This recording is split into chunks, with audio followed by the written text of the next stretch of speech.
Welcome to the Sewing Report. I'm Jennifer Moore, helping you discover your love of sewing. We have a special edition. We're doing another sewing chat. And with me right now are Brenda Ratliff and Jason Elliott. They are the owners, and also they're a real-life couple. They run Pink Castle Fabrics in Michigan. And some backstory here, I've actually been friends with them for quite a while. Brenda, I met through Sarah Lawson of Sew Sweetness. And these two have just shared so much insight and really interesting things about the sewing industry.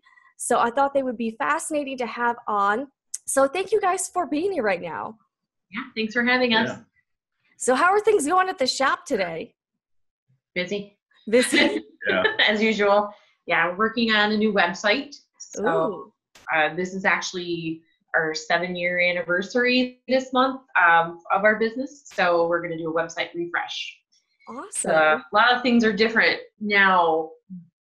Even just in 7 years, it doesn't seem like a long time, but online things change pretty quickly. So there's a lot of cool stuff that we can now do with our website that we couldn't do even just a few years ago. So about time to look at that again. I'm really excited to see what you guys have, and congratulations on making it 7 years. That's a really big accomplishment, especially for this industry.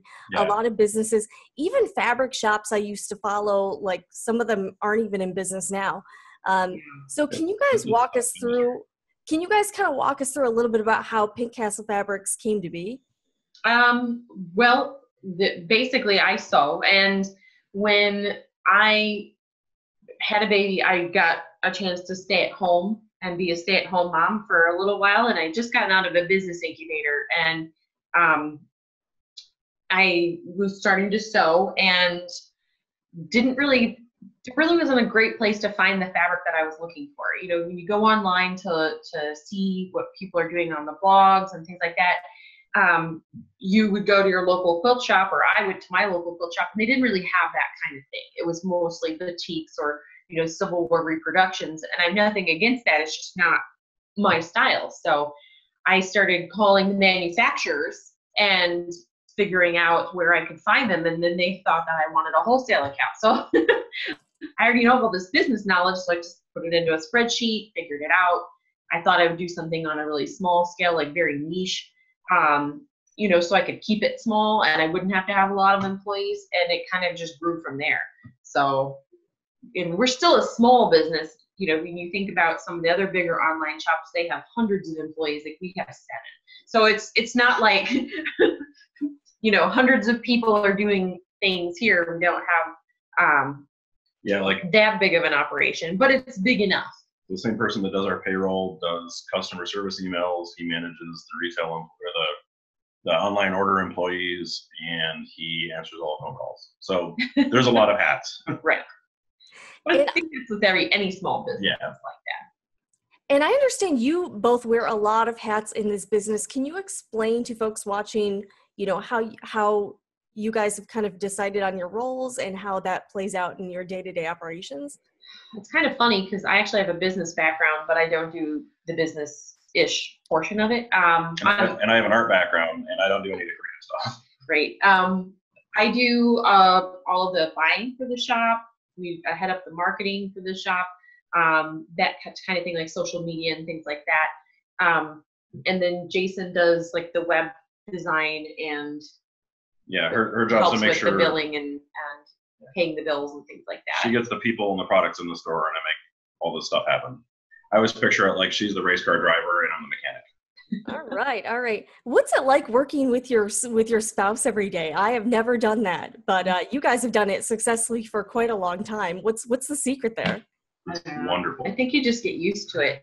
We don't fight as much as we did in the beginning because we're used to it now. The division of labor helps. Right. You know, there's still always like, you know, there's only 2 of us. So if I have an opinion and he has an opinion, there's no tiebreaker. So that's where it kind of gets hard because I'm pretty stubborn. He's pretty stubborn. So sometimes, what? Nah. And I do want to ask, did you start out online and then add your physical store later?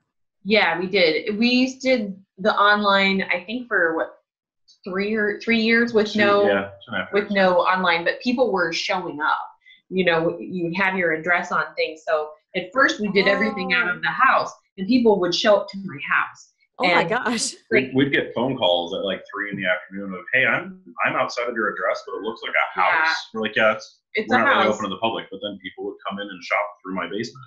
Yeah, and it's really hard to have your business in your house, and a lot of like small business owners that, you know, it doesn't make sense to add extra overhead if you don't need it. So us staying in the house for as long as we did was a smart decision, because then we were able to take the money that we saved in rent and put it back into product to build our inventory. It's not for everyone. I know in this industry, it seems like everybody feels like they have to have a business around their sewing, and it's okay. You can just be a customer. You know, it's not, and that's why you see a lot of the shops going in and out of business, because you know, it looks easy, because when we look on social media, everything's, you know, it's all touched up. You know, we only take a picture of the part of the desk that doesn't have a mess on it. You know, you did a live show about it one time where you talked about the difference between what you see on, you know, Instagram and Pinterest and what actually is going on in the world. Yeah, that kind of drives me a little bit crazy. It seems like every sewing blogger and every person with a sewing Instagram feels this pressure to just make everything look super perfect all the time. And I'm like, that is not how it really is. Right. You know, and I do want to ask, so what kind of products do you sell now? I know you sell fabric, you sell sewing machines, and you also sell like sewing notions. Yeah, that's pretty much it.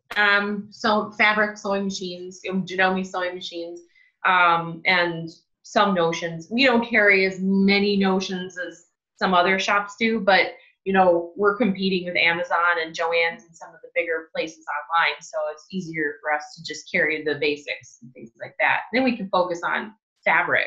Yeah. You know, and then some of the other things like rulers, that type of thing, they don't ship very well. And so unless you're carrying a lot of them for your retail store, which most people go to big box stores, then they don't make sense to carry them. And you have to carry every single size of every single option. It's a lot of work for having it sit on the shelf. Yeah. So mostly it's fabric.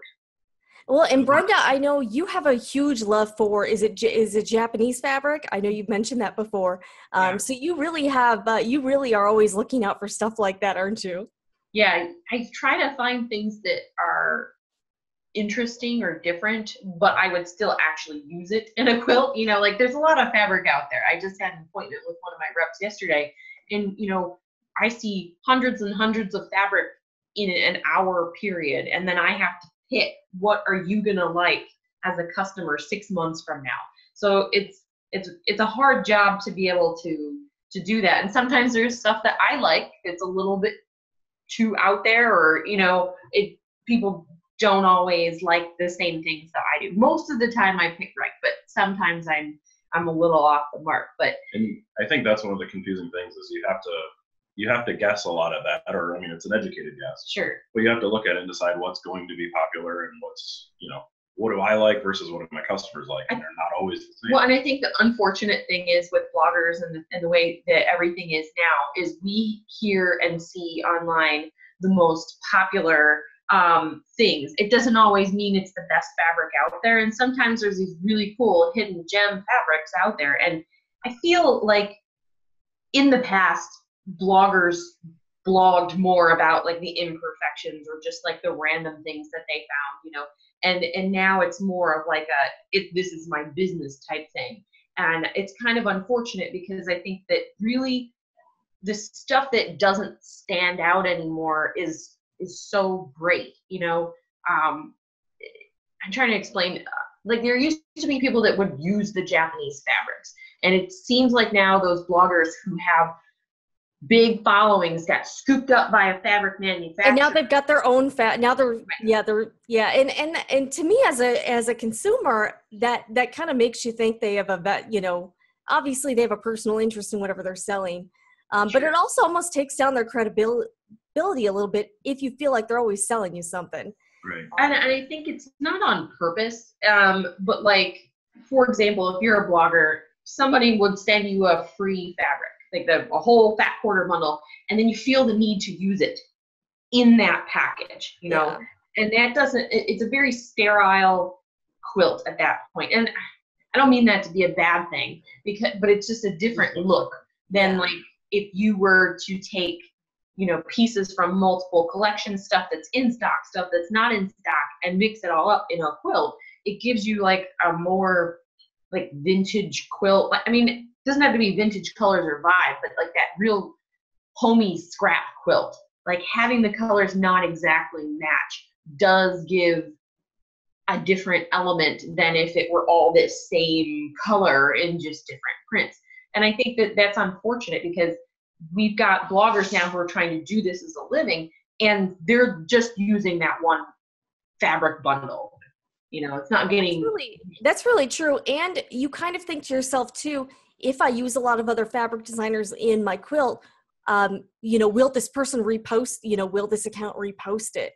You know, Right. like if I only use a certain type of fabric, then they're more likely to repost it on their account. And if, you know, so, I mean, there's so many things that go into that frame of thinking, but you're right though. It does seem like it's discouraging people from exploring more with the fabric curation and, you know, doing a little more things out of the box. Yeah. So I think Which is those a are good shame. thoughts. Yeah. It's a shame because there's so much stuff out there, and so Right. you want to use everything, but then, you know, you're kind of always trying to choose between, do I use all the different collections because they look nice together, or do I want so and so to, you know, it'll get shown better by one person or another because it features their fabric. It creatively doesn't make any sense, but as a business, you can understand how that comes into play. But it's weird because the customer, at the end, you know, your viewers aren't going to look at that and go, well, I like that because it only features this brand of fabric.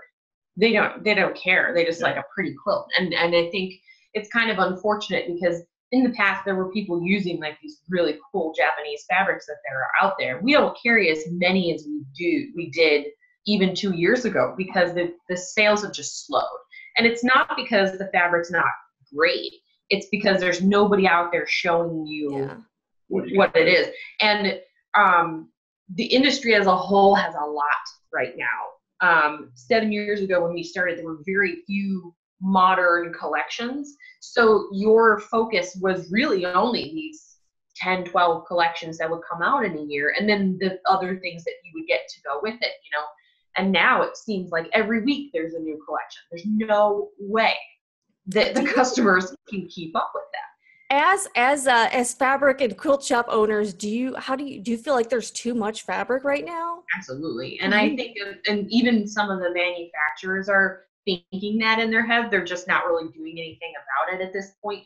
You know, the Free Spirit closing down this week is actually probably going to help the industry because there's going to be less fabric out there. All of the good designers are going to find different homes or do something.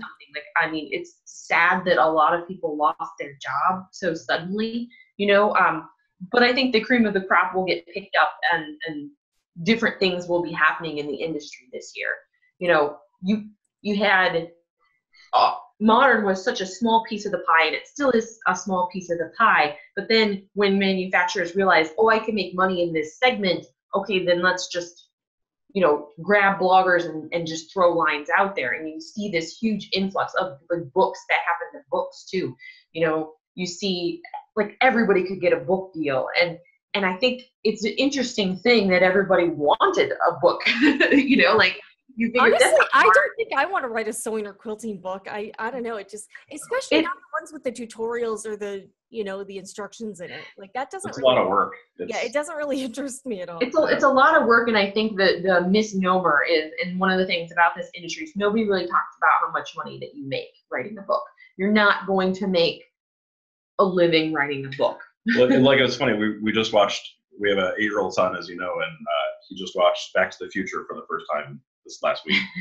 One of the big plot points in the end of the first Back to the Future was the dad becomes an author, which everybody is taking. You know, you take that to mean, oh, he's successful now, and it's that. I mean, that's something that I would think, but you know, knowing what a lot of the authors make, it's not.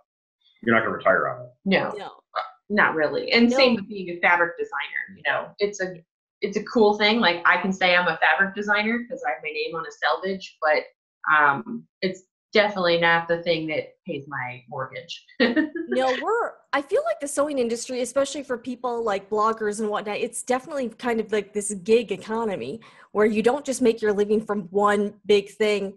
You kind of have to piece together a living from quite a few different things. And so obviously, yeah, the free spirit move definitely kind of rocked our world this week. This whole notion of these lines, there's so many collections out there, you like can't even keep track of them. But the limited prints, it kind of gives you this feeling of scarcity, like, oh, if I don't buy this line, they're going to stop printing it and then I might never get it. I think that definitely spurs us to buy more fabric than we normally would. And then there's also the fact that outside of the sewing world, no one knows, like, I feel like from a marketing perspective, outside of the sewing and quilting world, no one knows what any of these designers or manufacturers are. Right. And I was talking about this during the last live show, is that I feel like these fabric manufacturers and even sewing companies are marketing to people who already sew, but not a lot being done to market to people who don't sew. What do you guys think about that sort of thing? I think that's true. There's less people sewing this year than there were in the past few years. The whole industry has seen a shrink in people. Not all of it is, you're going to have some attrition. You're going to have some people that have, decided to move on to another hobby. They've bought enough stash that they never need to buy another piece of fabric in their whole life because they were buying what was scarce. I think one of the hardest things about the sewing industry is it's not a necessary thing to do. It is a definite hobby thing. If you're going to do a crafty hobby, it's easier to knit than it is to sew. It's cheaper. Yeah, the barrier, you can buy really expensive yarn, so it's not, I don't think, cheaper overall, but the barrier to entry, you need like a pair of knitting needles, which you can get very inexpensive, and then a ball of yarn. Even if you're buying a $30 ball of yarn and a $10 pair of knitting needles, that's $40 to get started on that hobby. With sewing, you can find a $100 sewing machine, but you're not going to be extremely happy with it. You buy at least, I would say at least $800 will get you into a really, really nice sewing machine. That's a barrier to entry. It used to be you would have to make your own clothes, or making your own clothing would be less expensive than going to the store to buy your clothing. And that's just not the case anymore. And people aren't, if you're not sewing your own clothes, you're not having the scraps, you're not making quilts from the scraps. It's not something that my mom doesn't quilt.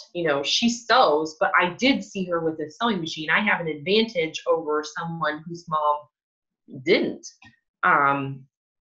It's just like if you're in a family that cooks, you're more likely to cook your own meals. If you have a mom or a grandma or somebody in your family that sews, you're more likely to do it. And it's becoming less and less popular. You don't see on a television show, except for we did see this on Fresh Off the Boat. Yeah. Yes. The neighbor has a Janome sewing machine. Oh yes, I saw that episode. I was so excited, honey. Yes. Where she revamps her curtains into a dress. Right. And also I've seen sewing on a few TV shows. I feel like every time that happens, it helps a little bit. It's one more person you see with a sewing machine. And, right. And overall, if that keeps happening, maybe people will be like, hey, that's something people actually do. Right. It's not this crazy, because anytime I tell anybody, that I'm involved in a fabric business, they always kind of I usually tell people it's an e-commerce business that I work in. And people understand that seems normal. And if I say I work at a fabric company, they get kind of confused because you're more likely to have a website business than a fabric store. It's just more socially not acceptable, but understood. Right.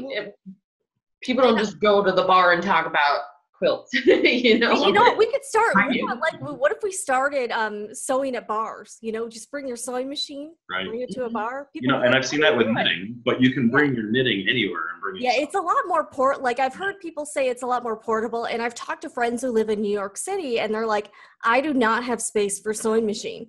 So a lot of people, there's definitely some space issues there. There's a money issue.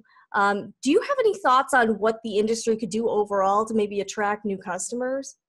Well, I think there'll be some more things happening this year with the TV show that's going to be happening with Amy Poehler and which apparently it's going to be called Making It. They Okay. changed Oh, it cool. because I listened to a podcast called Making It. And Yeah. I guess they worked, the one guy from the podcast is on the show as like a helper, like an instructor.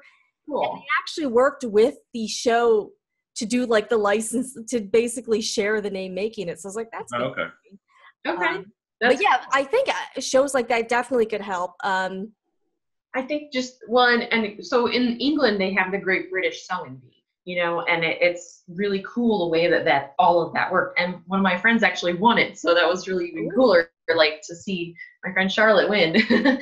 But just having something like that on a public, television, I mean, I guess not like PBS or anything, but just like having that on the television, like how many more people cook now because they watched MasterChef? Yeah. I watch MasterChef and I get excited about trying a new dish or And if something you think like of like that. before Food Network was around, cooking shows was like PBS, Right. like Julia Yeah. Child and the List. That one guy that you watched. Jacques Pepin. Yeah. Yeah. But like other than that, watching a Pasquale. cooking show. Like, there's seems lots of great. cooking shows. Martha Stewart. Well, yeah, but the list is a lot shorter than now. There's It's tons. just different. It's more stylized today. People spend a lot more money on kitchen appliances and things like that. Like, how many things are you bombarded with ad-wise? I am all the time. Like, you want to make your own bread? Yeah, How about- have a $700 Vitamix blender, Right. Right. Some people have that. And I definitely agree. Almost like the same thing happened with HGTV and people trying to DIY stuff. Right. And sewing does seem to be a little more popular in the UK. So I think something like that would definitely help. Obviously, a lot of people here in the States, the younger people watch YouTube. So that's why I decided to start a channel was, the more people who are doing it, again, every little bit helps. Do you think there's other things maybe the industry could do to market to people who don't sew? Yeah, I think having more tutorials, like if you're going to have all these quilt shops closing, they're the people that have the know-how that you need to be able to make your own things. And I think quilting is really kind of what we focus on because that's what I like to do. And garment sewing is something that I think is very important, just letting people know how your clothes are made. Even if you do like one shirt and you decide it's not for you, just knowing the amount of work that goes into that piece of clothing. I don't know, it's hard to get things out there, but I think you're right. YouTube and that type of social media, just kind of touching base with things, like saying just like, hey, let's just show you how to make a shirt, or this is how a pair of pants is made. And then it might be a curiosity thing of like, oh, well, that's cool just to know. But I think if we all just have the knowledge that this is something that is taking a long time, even if it's something that's inexpensive, maybe when we think more about like, why is this costing this much money? Why is it now that it is, for example, quilts? People would make quilts because they needed to be warm. I could buy a blanket at Target for $20. Why would I spend over $100 for this piece of art? It's just a very interesting thing. I know you're making a lot of your own clothes. Like, you now know a lot more about the time and effort that puts into it. So if you had to like put a price tag on a shirt that you made, it would probably not be $5. No, oh, no. And the same thing with quilts. A lot of people are like, oh, I'll give you $50 for that. It's like, yeah, no. Yeah. $50. It would cost me $50 to mail it to you. Yeah, exactly. Well, that's so interesting you guys say that. And I cannot agree with you more. And I you know what, the other thing I was thinking, I feel like we could tap into the people who want to get in touch with sustainable and like eco-friendly fashion. A lot of these, and I think the more we become aware of like the practices of fast fashion, the less appealing it is for me, as a customer, to buy a $5 t-shirt knowing where it came from. Right. I think the thing that seems really interesting is that it seems like there's like a little vacuum both in knowledge of knowing what a quilt is, how you would begin to make a quilt, even the 30-second, like you take some fabric, you sew it together, you put a little layer here and a backing, you quilt that, that's a quilt. Like, cool, somebody who doesn't know how to quilt just learned something. But even knowing that much, not everybody really gets that. What is a dart in fabric? Like, there's a lot of very basic things that people don't know. And 30 years ago, 40 years ago, maybe everybody took home ec, but now they don't. So even if you saw it for like 2 or 3 weeks, nowadays you don't even see that. So you're not going to get that information. I think if manufacturers, you know, it seems like there's a problem of whose responsibility is it if we're all invested in this market? Whose responsibility is it to pass down information? Because it used to be your mom or your grandma or your dad or whatever. But now that doesn't really happen. So, you know, if we all want people to, you know, enjoy this craft, how are we going to do that? And I think it's not just, I don't know. I think there are therapeutic things about sewing and quilting. Like in the world of a never-ending inbox, it's so nice to have something that's physically finished. You have a physical representation of your time, you know, and that is something that I've always liked about doing crafts and things like that. You know, when I was in my business incubator, I was working on an app and tech-based business things. And it's always cool, and I love technology, and I probably always will, but it's different when you have a physical finished product than when you have something that's virtually finished. Like, you'll never get to the end of your inbox because someone will email you as soon as it's at 0, you know, and now you've got something that you put, like, when I look at certain quilts, I remember like the television show that I was watching when I was working on it, or like the music I was listening to, or the book that I was reading. So I get like that little imprint of my time spent with it. A lot of people are very stressed out in the world right now because of lots of things happening, you know, politics and just like uncertainties that people have. And it's very certain when you go into your craft room or your sewing room or your area or however you do it, and then you're able to follow directions and get to the end point of a thing, you know. And yeah, like I do our accounting, and it's not fun, but there's a right answer, and when you get done, there's a sense of accomplishment you get for I did the thing, it's complete, all the numbers line up, we're good. You know, same thing when you work on a project and you're like, look, I have these squares, they're sewn together, the points match, and isn't that nice? And now I'm warm because my house is cold because it's February in Michigan. No, I'm with you on that. I think sewing and quilting is so much fun, and I think that's something we could use to our advantage is the enjoyment of doing it. And you know, how special is it when you give someone a handmade gift? That's something no one else at that baby shower or at that birthday party is going to be giving that person. And every time I've given someone like a quilt or something handmade, the response is always usually very positive. So I think that's something that, again, that's something special you can do for other people you love. I only make gifts. And I think there's also this assumption that if you sew things, you sell them. We're like, how do people automatically assume that? Like, it's just this like Etsy mentality. Like, no offense to Etsy, and no offense to people that do sew and make their own things, because you know, there are people who don't have time or don't want to do that. But like I don't know how to knit socks. I would buy hand knit socks from Etsy. You know, it's just one of those things that I've always kind of wanted to do. Decided it wasn't for me, but I'm okay supporting someone who actually can do that. But I don't know. I feel like everybody just feels like they need to be productive now. Like, okay, there's this 12-year-old on YouTube that's making $1 million. That seems easy, right? It seems easy to make money on YouTube when it's on a news story and it's a one-off person. Just same thing with like Etsy. You hear all these success stories.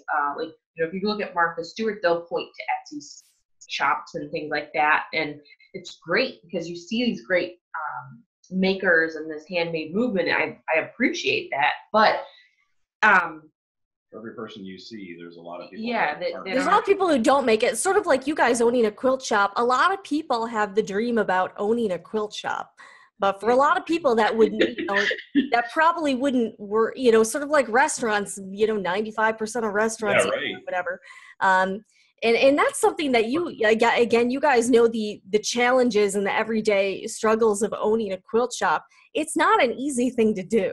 No. Oh my God, no. And first and foremost, it's a business. You know, I actually have business background in college, and being in a business incubator for 2 years, I learned a lot about business, and I still didn't have every tool in my toolbox to succeed from day one. You're always learning something new. Business is always changing. The industry is always changing. Every industry is changing at all times. I think Toys R Us is going out of business now. You know, like it used to be like that was the place to buy toys. Now you can buy them anywhere. Yeah. Amazon, Target, you know. I think it's just one of those things where it just the quilting industry seems like an easy thing to do. Well, I think the Pinterest thing that we talked about probably plays into that. Of what you think of when I'm going to just open up a store, I'm going to go through all these fabrics and pick just the ones that I want. That's totally true, but there's the flip side of that of the manufacturer shipped you half of what you asked for. And this thing is 3 weeks late and you don't have the money until next week. Or they bill you twice for it. And you find out 6 months later. And you have to go and call and complain and try to get some of your money back. Like, you can't get the manufacturer to answer the phone when you call them for 2 weeks. We spend more of our time on the problems, but no one's going to tell you that on Instagram. No. Like, Both of us.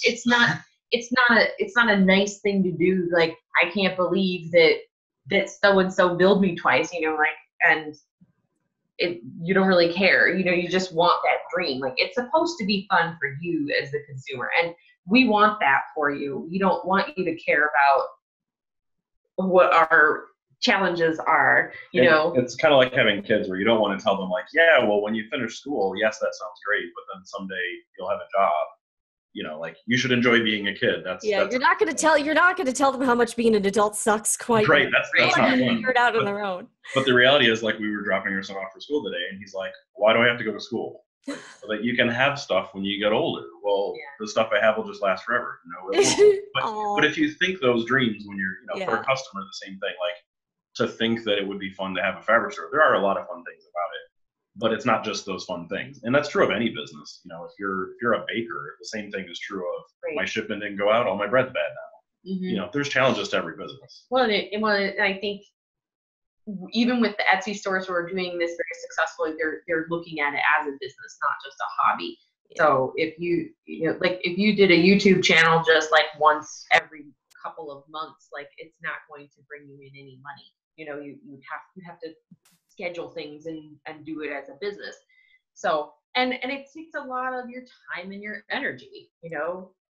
Same with doing quilting as a business. You know, you have to market yourself. You have to find somebody to buy the quilts that you're making. It's not just like, if I make it, they will come. But you know, that's the first thing anybody asks me when I say I make quilts. Oh, do you sell them? Nope. No. I don't, but you own a store. Do you sell your quilts in the store? No, I don't. They just sit in a giant pile in my house. But, it's not it's not my business. That's not my business. And I think some of that is when people think about, you know, people are so far removed from sewing that they think of, like, why do you sew? Is it for profit? Because the only exposure a lot of people have to, like, shirts is I go to the store, I buy a shirt, I wear a shirt, I buy a new shirt. So, like, why would you make your own? Is it for profit or for something else? Which is kind of weird when you think about it. You know, we talked about the restaurant analogy, same thing there. I like cooking. I don't cook for pay. I cook because I need to cook to have food. You don't need to sew to have clothes, but at one point you did. And so to want to do that shouldn't be as strange as it is. It's interesting that we're just like a generation or two behind the people who did sew a lot. And now we're at the point where, like, someone commented on my YouTube channel, they're like, well, it's the parents' like, we were talking about fabric marketing, and she said, well, it's the parents' responsibility to teach them. I'm like, a lot of these kids' parents don't know how to sew, so they can't teach them something they don't know. You know? Again, I'm sure lots of them maybe wish they had those skills, but let's face it, people under, I would say 40 or 50, I would say the majority don't know how to sew. Yeah. Right. I never had a home ec class. Some of it's just that I'm a boy and different states or some of that. But, like, you know, we get customers in all the time who they're like, I'm starting a quilt. It's my first quilt. I don't know what I'm doing. And we're like, okay, do you know how to sew? Or are you coming from some other background? They go, a little bit. I sewed with my grandma, but my mom didn't sew, so I saw it a little bit. You know, they have an idea of what they're doing, but not the whole process. And so where is that person going to get any information from? Not from her mom. Yeah. Well, and I think it's intimidating when you have a machine, especially some of the machines that you can buy now. Like, you can buy a $10,000 sewing machine. It is very complicated. Like, you could mess it up.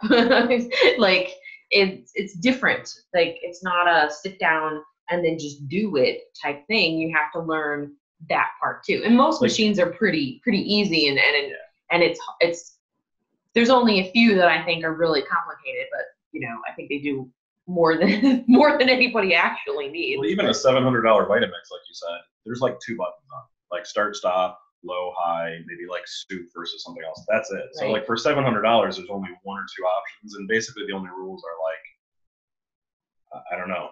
There's still rules. There's a couple, but it's not as complicated as sewing. Where for a $700 sewing machine, you could break this thing. It's possible. But so it's people really, are intimidated. I've taught. I mean, a $700, $800 sewing machine. I've taught like kids that are 8, 9 years old on it. Like they can figure it out. You can do you have any recommendations for good beginner sewing machines that maybe obviously you guys are Janome dealers.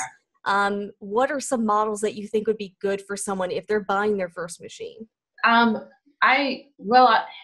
My favorite sewing machines are like the DC 2015 and that range is like $500 range. And I know that's not like the least expensive for people. Even like the Hello Kitty machine that we have on sale right now for $130, it works. It works just fine. I gave one to my sister. All right, and it's got Hello Kitty on it, so it's got Hello Kitty on it, and that won't be for very much longer. So those are going on sale, but it's the same as like the 2210 or something like that.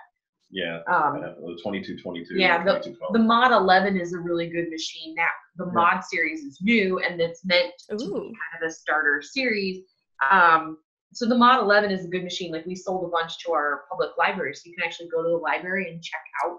Oh, that's neat. You know what? That's a really good idea, is to have that sort of system for people who don't want to commit to a sewing machine right away. That's really cool. Yep. And a lot of the libraries, especially in bigger cities, will now have that type of option for you. So you should check your local library to see if they have sewing machines, like keyboards, like guitars, like stuff that you can try out. They had cool stuff. Oh my gosh. So I follow this lady. Okay, so as you know, I've been getting into this whole dollhouse craze. I've started following this lady. She makes miniature furniture and she designs all this stuff. She's crazy good. She can go to her library and use a CNC laser cutting machine. I'm like these libraries, like they're such resources. I need to go check mine out to see what they've got. And I'm sure in your town there's probably a lot of good options too. Oh my gosh. I'm like, you can rent. I'm like, you can go and use a laser cutting CNC machine at a library. Those are like what, $8,000-$9,000? Right. And I asked the person at our library, I asked her, like, one of the machines they had from us was one of the mid-range ones. And I said, well, do they put a deposit down or do they have to take a class to check it out? What do they do? She said, no, they just rent it. They just that's use your library card. And I was the one that has to do all the cleaning and service on them, one of the other hats I get to wear. Ooh. And so I was like looking at them to clean them and expecting like they're going to be all banged up and messed up. They're going to be like super jacked up because people are renting them that like. Yeah. Well, and they had a few different brands, and I'll pat us on the back. The Janome ones held up really nicely, and all right. After those, it was like kind of worried when we got there. Like, well, what are they going to look like? There was another brand that they bought like cheaper machines, and they were not all of them worked anymore after a year. Yeah. So I felt kind of bad for them, but I told them, well, when you're ready to replace them. Yeah, because when you go to if you go to a big box store and you buy a machine, the difference between a machine that you can buy at like a big box store for $100 versus something that you spend $2 or $3 in a nicer brand is the parts on the inside. Like you might still get a metal frame on a $100 sewing machine, but the metal that it's made from is not as strong. Or the gears are plastic. You might have plastic gears. If you have plastic gears and you jam it, the gears will break, and that's it.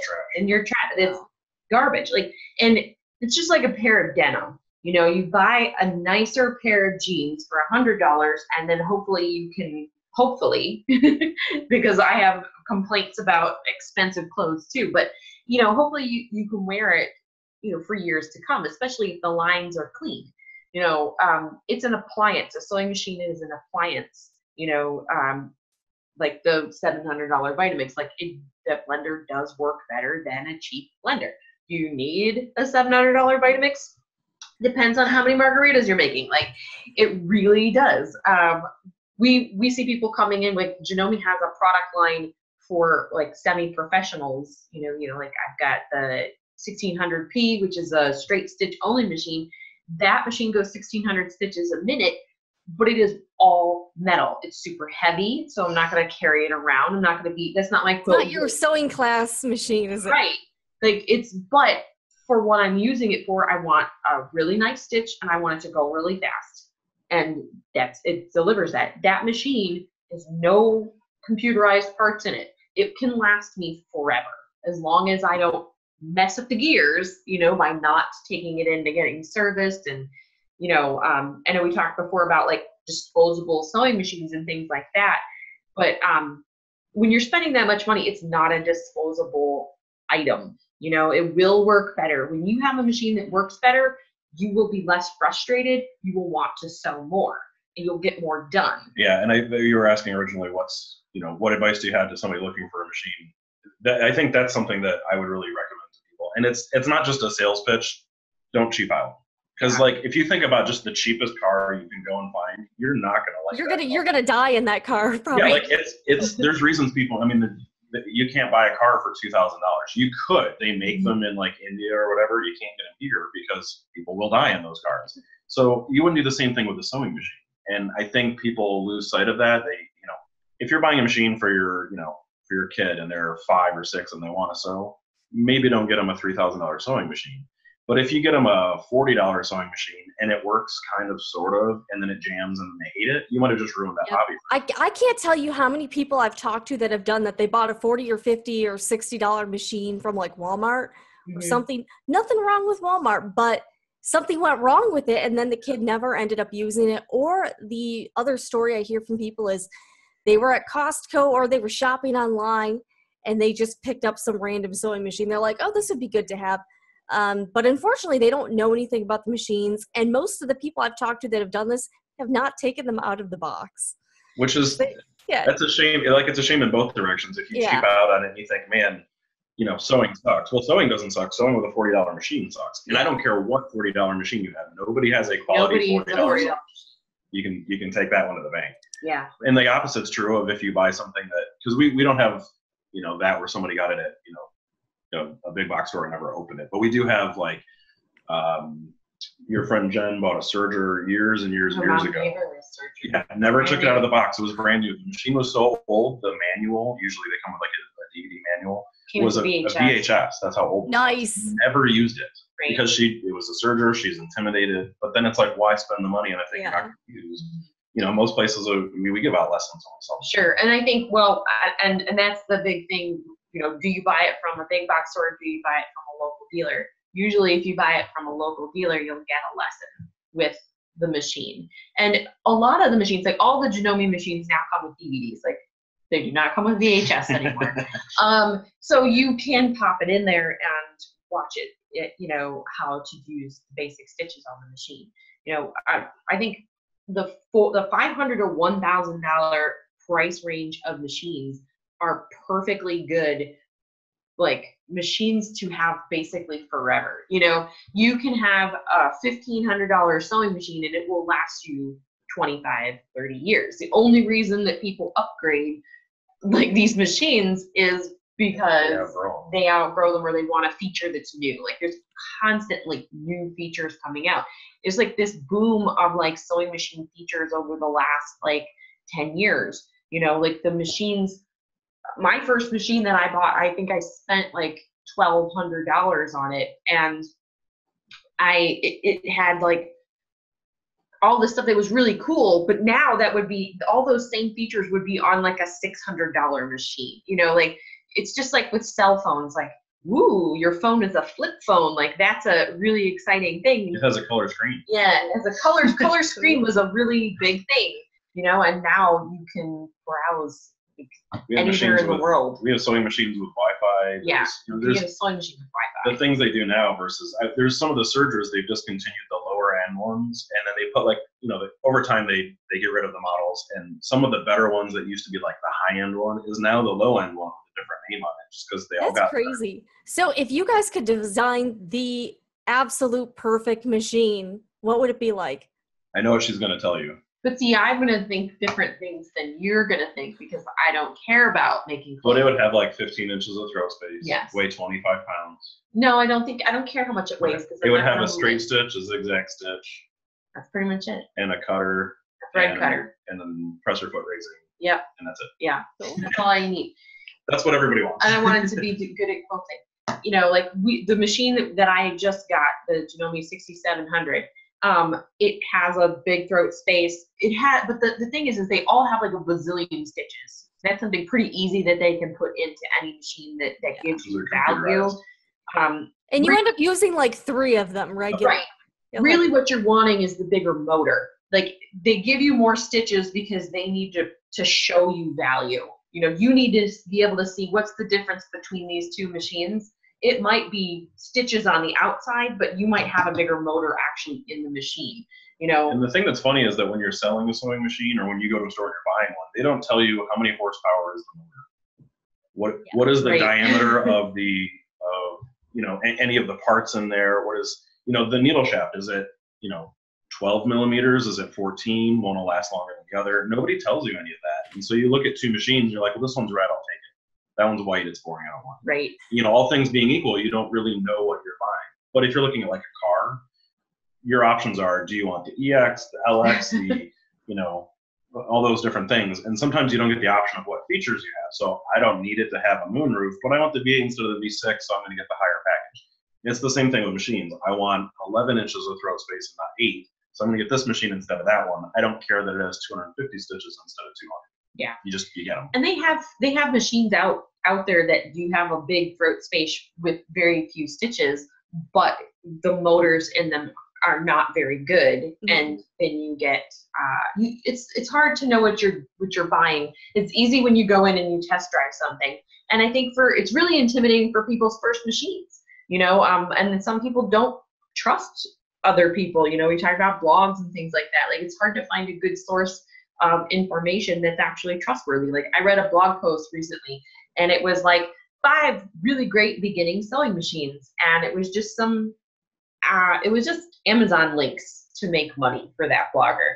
And in the comments, somebody was like, well, why did you choose this weird machine that looks like a C? And she's like, oh, I've never actually sewn on any of these machines. Like they just looked cool. Like that's not going to actually help anybody out, We did a cooking class a couple of weeks ago, and we asked the chef, she said, you should get this type of knife. And we're like, what brand do you recommend? And she said, well, they kind of just, it's all personal preference. Some of them are better than others, obviously, but like you have to hold the knife. She goes, I like this brand. And sewing machines are so highly personal. Some people are just devoted to a certain brand, but other people don't like it. So the opinion, that's the thing. It's so subjective. There's really no right answer. There's no this is the best sewing machine on the market. Right. Some people might love, Bernina. Some people might like Janome. Some people might like Brother. And everybody's got an opinion, but that doesn't mean the other people are wrong. That just and I think largely you get what you pay for. And so if you're spending $200, you're going to get a $200 machine, and that might get you more in one brand versus another. But I don't think anybody has a good $200 machine that's going to be like 30, 40 years. Like no brand, you're going to get a $200 machine. So Jason, I want to ask you, when you were a kid, did you ever think as an adult you would be an owner of a quilt shop? No. Did you ever? Not in a million years. Well, and what's it been like for you? Is especially being a guy, there's definitely a bit of a gender disparity in the quilting world. But do you have any observations as a guy? I have a lot of opinions and comments, but I think the thing that's the most interesting for me is that in a predominantly male world, it's interesting to be in a predominantly female business. And so I have comments and I try and think, well, is the opposite true in the rest of my life? And sometimes it's yes, and sometimes it's, well, no, it's just a niche. So like, for example, we had a customer that came in, if there's 2 or 3 people working retail and somebody comes in, usually they look at, whatever girl is there first instead of looking at me, because I'm just the guy who, I don't know what they think I do there. I had someone come in one time who was like, hey guys, can I help you? And she goes, could somebody help me out with colors, matching colors? Yeah, sure, I can help you. What do you have? And she looked around and she was like, anybody So she didn't else? think you would be good with colors? No, it's funny because at the time, everybody working there, I was the only person with an art degree. She didn't know that. So I was the most qualified person. And she looked at me and went, yeah, I need a professional, someone who knows what they're doing. So that kind of stuff comes up. And I think it's frustrating, but then the opposite's probably true because I've been to Home Depot and there's a lot of women that work at like Home Depot. And do you find you gravitate more towards the dudes? I usually do, and I'm not very handy, so that's not because I think that they know more or less, but I feel like, I usually look for the old guys because they seem to know more. But then that's a stereotype too, so it's kind of it's weird when you fall into those things, and I think I notice it more in our business. But it's funny too because the opposite's true, where there's designers. There's a lot of female designers. There's some male designers, and I think it's interesting just seeing what's out there and what names stick in your head. And then sometimes it's some of the names stick in your head because that's that one guy. But then sometimes you visually like them more. So before you know who designs the fabric, I really like Joel Dewberry's fabric. I love his stuff. And I have to remind myself, do I like the design of the fabric, or do I like that he's a guy? And I go, oh yeah, he's a guy. I'm a guy. I like his fabric. It's interesting what kind of stuff, what you notice. What do you feel the industry could do to get more men sewing? Well, I think the same thing as what you could do to get women sewing. It just needs to be seen. I mean, people know that their like in the stories we were telling, my grandma sews. It's not my grandpa sews. Right.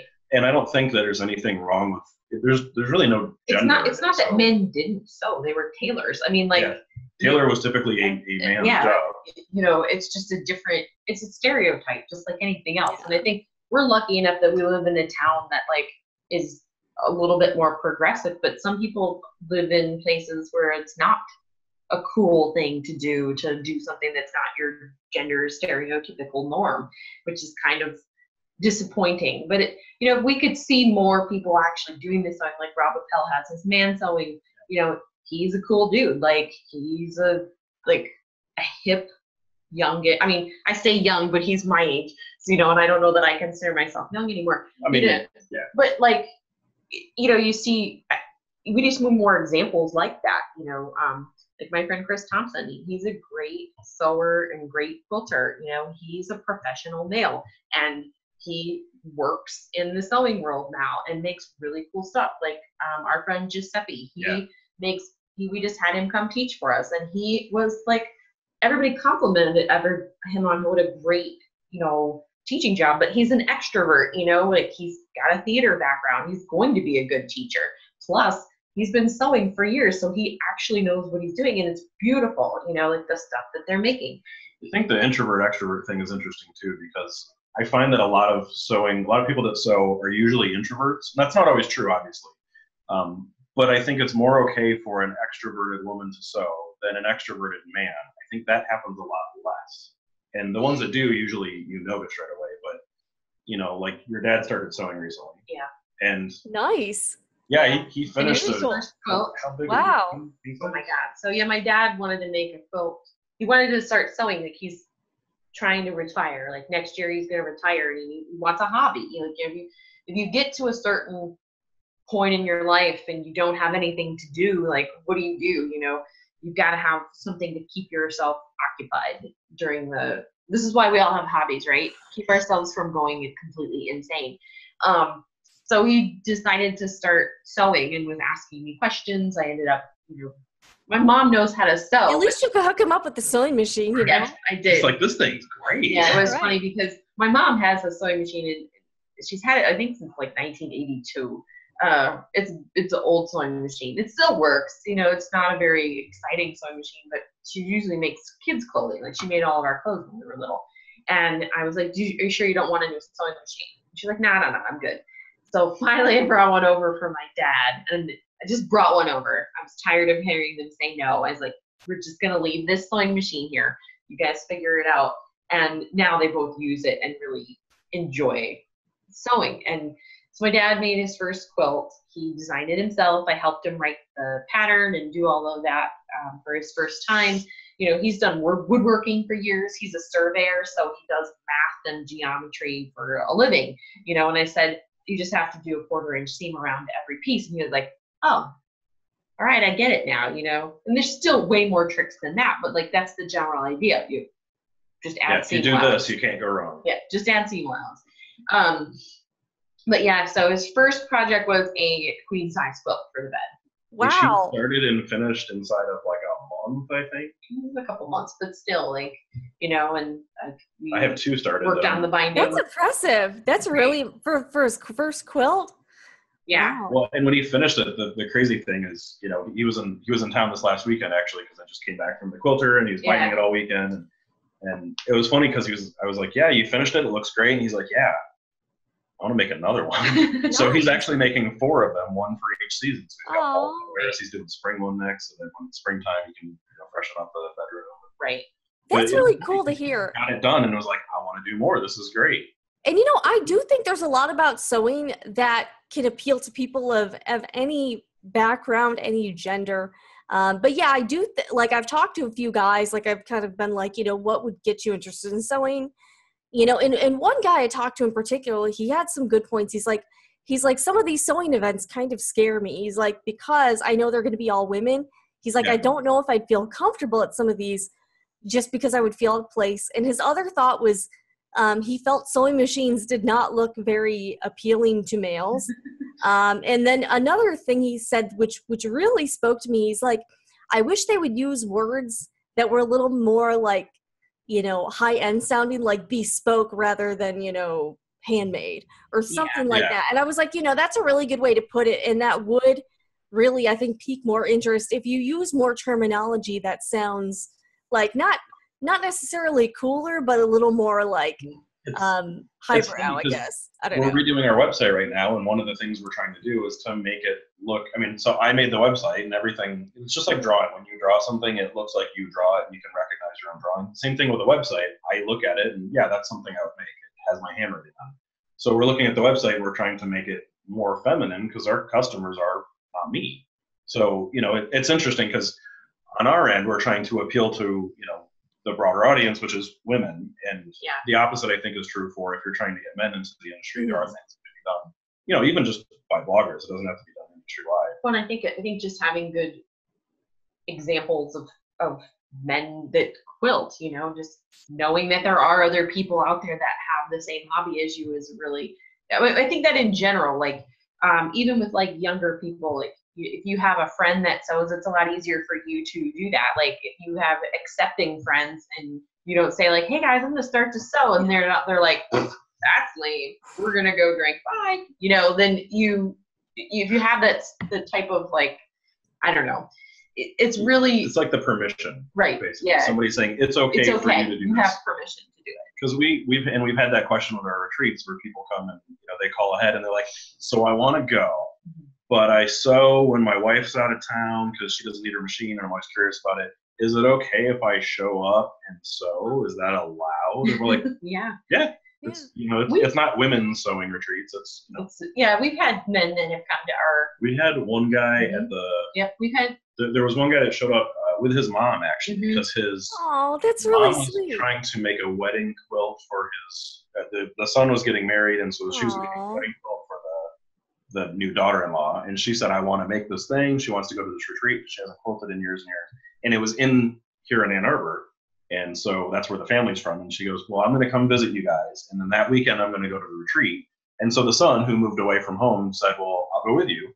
And so both of them were sewing side by side. So he was learning to sew for, I don't know if it was the first time, but not an active sewer. Did he enjoy it? Yeah, he said it was great. He was like, this is super fun. You know, it was really nice. And I was kind of trying to get the word out. You know what? If you are a guy and you're single, it might be a good place to meet some ladies. I'm just saying here.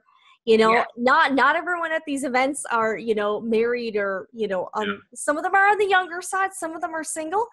And at least you know what kind of person they are. There's someone who likes to, you know, better themselves and learn something. Yeah. And they're mostly at home, so they're not usually out meeting people.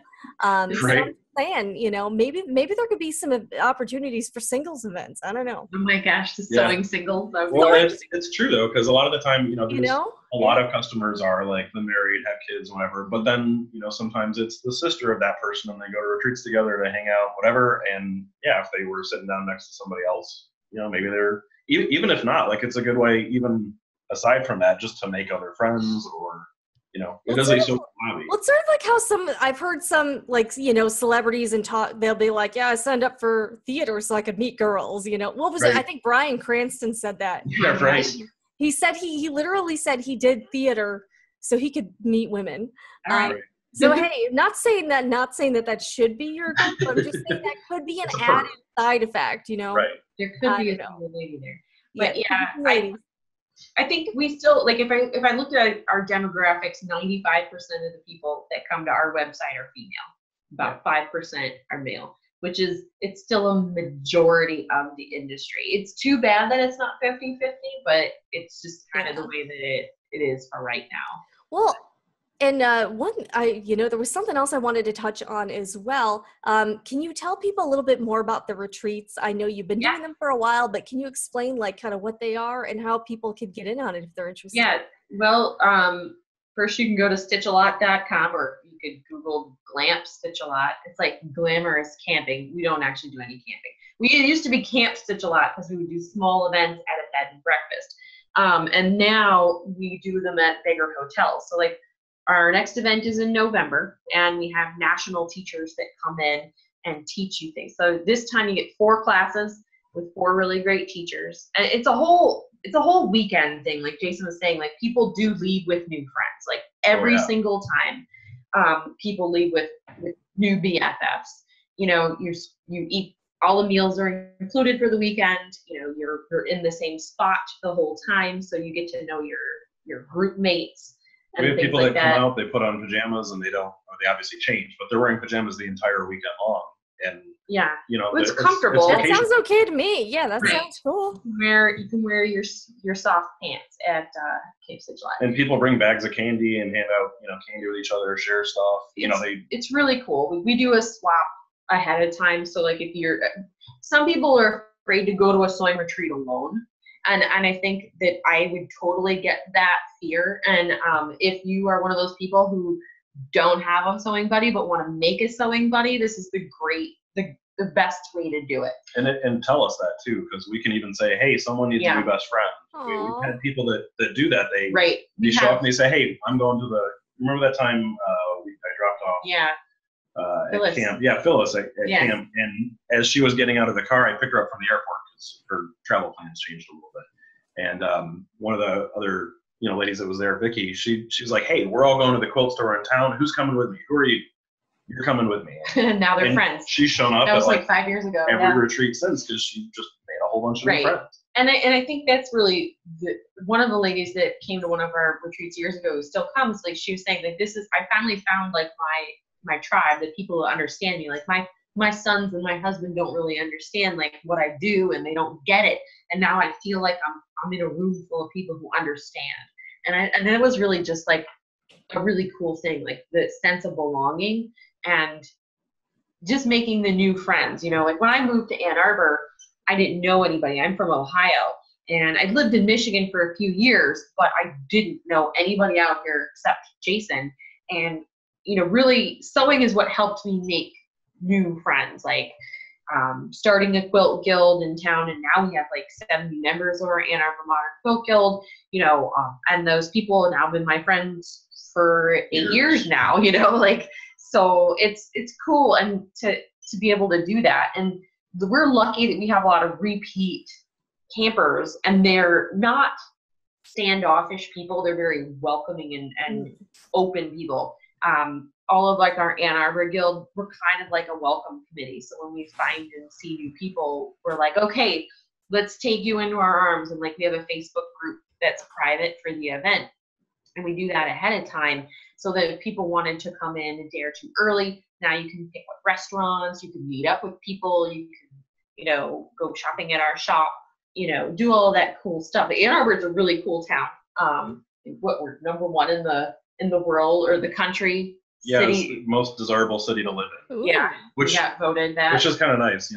It's funny because being a big college town, there's a lot of people from other towns, a lot of people from other countries. So there's great food of all different types, lots of restaurants and bars. We're really lucky. Music shops, comic shops. Do you guys get a lot of college kids coming into the store? Not really. Not really. Yeah, it's less common, mostly just because we have usually when they do, they don't really leave with what they came for. I noticed that a lot of college kids are trying to make costumes for like cosplay stuff or Comic Cons, that sort of thing. And then they see all the quilting fabric, and when you first get into it, you don't understand like the difference in fabrics. Yes. So you probably think you could make a costume out of like any type of fabric, and then you realize this is really not good for this. Right. Yeah. And so they come in because they're like, I just need to hit every fabric shop. I went to Joann's, they didn't have what I was looking for. I'm going to see if this other place does. Yeah. And no, I don't have bright purple velvet. Which I mean, that's not something you guys carry. No, I know. It's not up our alley. But I think one of the things I started thinking about that, like, why don't the college kids? Because we're next to a lot of, Eastern Michigan is really close. Like, we live over by there, and like we're so close to U of M, But when I was in college, there was no way I would have the time to sew because I was busy with my studies. And I really think that when I and it's not that I didn't know how to sew that whole time. It's just that it wasn't my focus. My focus was my studies and my school, and that was like 8 years of my life. Well, and if you think of the other challenges we talked about, money. Yeah. Well, and that's not quite always the case. Like you can't always just assume, but that's true. But you think the average kid doesn't have a lot of space because they're living in a very confined area. They don't have a lot of time because they're studying. They don't have a lot of money in a lot of cases because they're putting themselves through college. Right. And there's always exceptions, but if I had to bet, I would bet they don't have all three of those things, let alone. Right. But I think like when I really started getting into the sewing is when I like settled down a minute, like I wasn't going out every night meeting friends anymore, like I was now at home with nothing to do. I mean, housework to do, but that's just not as much fun as a hobby. What you'd rather quilt than do your laundry. I know I would. Absolutely. Those are some interesting observations. It does seem like you see more younger people, again, knitting and crocheting. And that's something that is a little bit more portable and can be a little bit cheaper to get started on. Yeah. I wonder if that might be like the gateway, kind of like the gateway into sewing for these people. Yeah. I think there's a lot of sewers that also knit, like or embroidery, like hand embroidery, something. Mm-hmm. And embroidery is cool now. Like if you see like it's really hot now. Like it's really cool, and like people are doing really interesting embroidery too, and like subversive cross stitch, like and the funny phrases, like I love it. I think it's really cool, and I mean I still cross stitch on occasion and embroider and do that kind of stuff too. But I think you're right. I think knitting is kind of like a gateway craft, like it. You can make something and you got that same sense of accomplishment. You eventually realize that better yarn equals better product. Same thing with fabric. Better fabric equals a better quilt or a better dress. I've bought knit to make a top from a big box store because it was cheap and I was trying stuff out, and it pills up.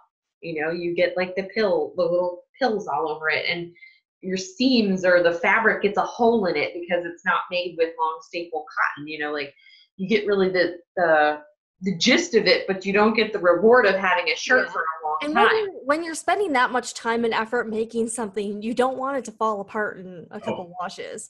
Right, especially with a quilt because when I can make a top in an hour, especially with a serger and a cover pro machine, right? But there's no way I could make a quilt in an hour, even a mini. But I don't think people realize that like even vintage fabrics, like it's cool, like you can find like really cool vintage fabrics. Like when you get something that's like kind of like 90s and beyond, they're mostly color fast, and like the fabrics now, if you get them from a quilt shop, they don't shrink like they used to. Like you used to have to pre-wash all of your quilting fabrics because they would shrink or bleed. And that doesn't really happen. Like dyes are a lot more stable. So you're going to have a product that will last you a good long time. I've had pillows that are been on the couch for, good 10 years now, and they still look fine. There's no holes in them. Like we use them a lot. So, it's got that longevity, that real heirloom quality. If you're going to give a quilt to somebody, like I collect vintage fabrics and vintage quilt tops and things like that, and you can see like one fabric all over the quilt is just gone in a vintage quilt, or white or it's 'Cause all white, the or it's ink all the washed off. dye has gone off of it. And it's because it was just not as good of a quality material. And it's just that one spot, but it's like, it's one fabric, but it's like in all these little spots. There's It's like just little really, blurs of aqua. it's here really and there. weird Oh my God. that looks, but it was different. Some of those are 90 years old though. Right. You know, and it's impressive the ones that have lasted 90 years old, or 90 years. So I think you'd mentioned about knitting being a possible gateway, hobby. I think part of that is because, like we mentioned, it's a low cost to get involved in it. But then also when you're buying knit, a lot of places that carry knit carry other hobbies. And then if you're in the place, then they're like, hey, this is cool too. Like, again, one thing might segue into another. And I think if we can get people interested in one of those, maybe they could branch out and try the others too. Yeah. Which I think even, I like seeing people doing those other things because we don't sell yarn for knitting. And so I think it's neat when I see people doing that just because it's a related hobby. It's not really the same at all, but they're making a scarf and we sell knit for making clothes. It's not really the same, but I get it. It's related. But I think it's interesting because, that person going to buy knit next time might walk past a sewing machine and go, why would I do this? And then, sit down and try it. Or even just walk past the fabrics and fall over the cool designs and go, what do I do with this? This is neat. How do I a lot of times people will inherit a sewing machine, or like my grandma gave me a sewing machine, or my aunt gave me one of her old sewing machines. We get people in with their hand-me-down machines. Craigslist is a great place if you can't buy new, you can still buy a good brand and you can still take it into your dealer and get it fixed. You won't have the warranty, but one thing, I was reading some article about like, hey, should you buy a machine in a thrift store? And I thought it was really interesting. It was, yes, with the caveat of a lot of the machines now, people will take things off, they'll strip them, which is kind of a disappointment. So you really need to actually go and make sure that it I've works. seen people bring in used machines. I get this a lot where they go to a garage sale and they bought a machine for $10 and they say, I'm going to pay you your service costs to get it fixed, because it's still cheaper than buying a new machine, which, depending on what I'm doing for them, that could be the case. But then they bring me the machine. I say, well, it's great, except there's no presser feed. Use it. Not one presser foot. So it's not a machine yet. It's going to be a machine if you find the presser foot. And sometimes it matches one that we have, and I go, cool, here's a 1/4-inch foot, you're good to go. Yeah. And when they don't know what they're looking at, or they don't know what they're looking for, you don't know what you're buying because, like, for instance, I recently have been doing some research on dollhouses, and I've been finding there are certain brands that are like very coveted, so again, like if you find a Bernina sewing machine on Craigslist, that's a good one to scoop up. But when you don't have the information, they could go and get a, super cheap, not good sewing machine at a thrift store for $5. And it's also, it's funny because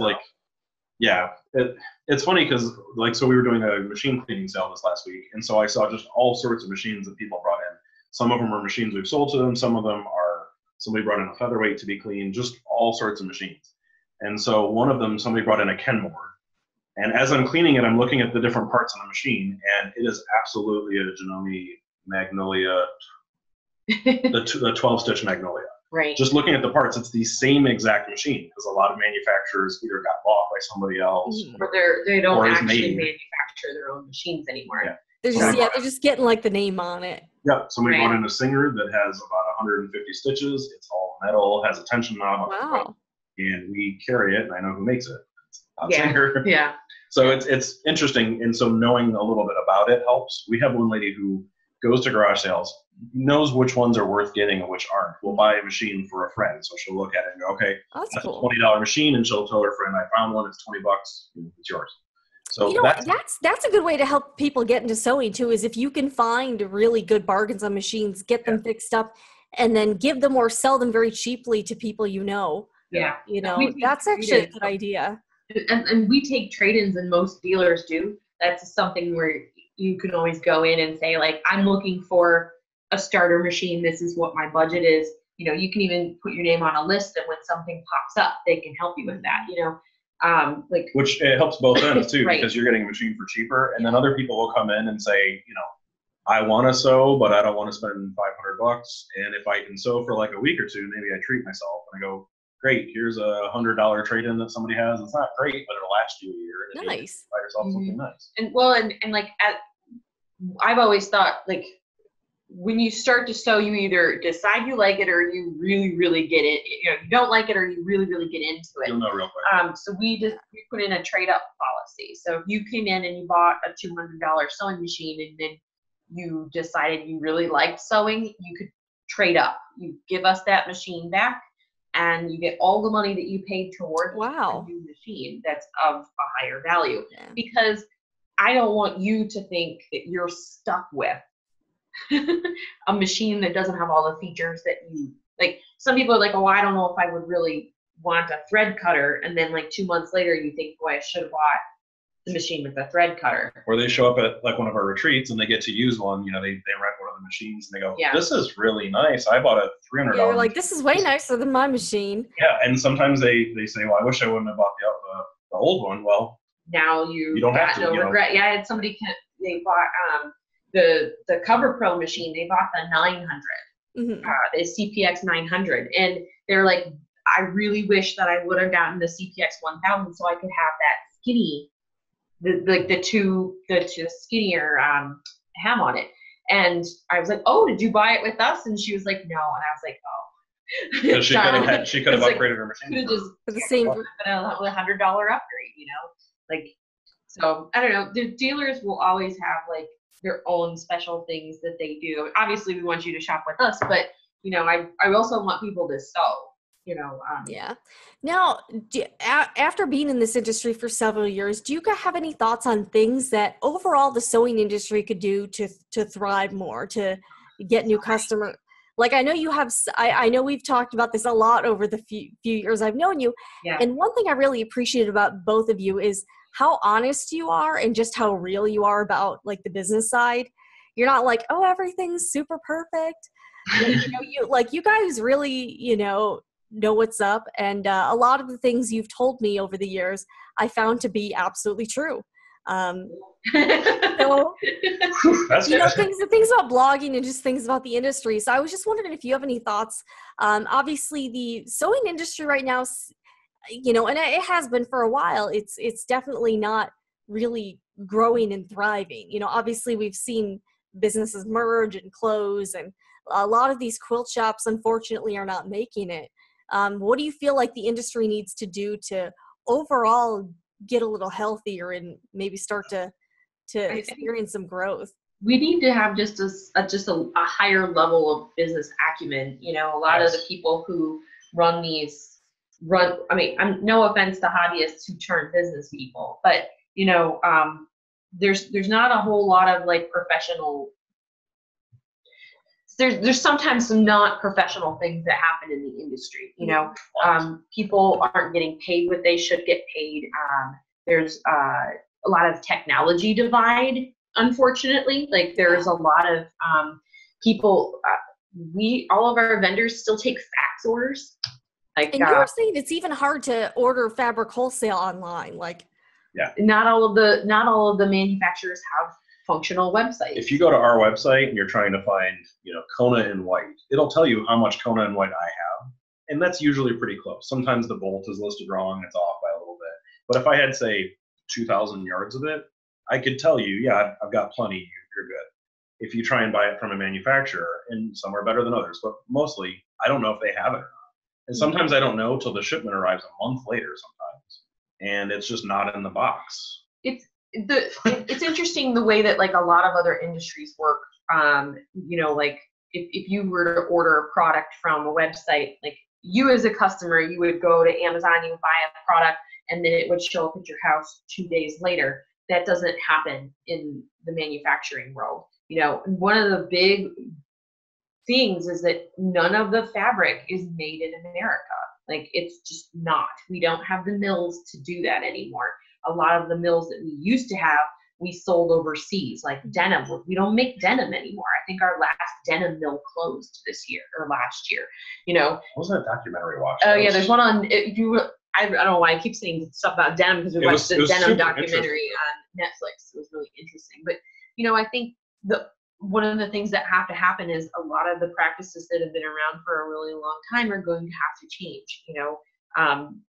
We have a technological world now. You as a customer, like when your favorite fabric designer shows something online, sometimes it's months and months before you as a customer before you can actually buy it. And then by that time you've forgotten about it. Right. And then the things that I have in the store, I need to get rid of because now it's no longer popular. But then that speeds everything up even more. It doesn't really help. There's still a technological divide. You know, there's still people who have been doing it the way that they've been doing it since 1984, and then there's the customers are brand new and very technologically savvy. So it's not caught up to that. And you know, we're trying as best we can to have like a good website. Like we're, you know, our website's 7 years old. That's not really that old, but it could use an update. And some of the websites you see look like they're from like 1995. Yeah, and they probably are from 1995. That cross-stitch website we went to that was really very extensive, but it looked like 1990.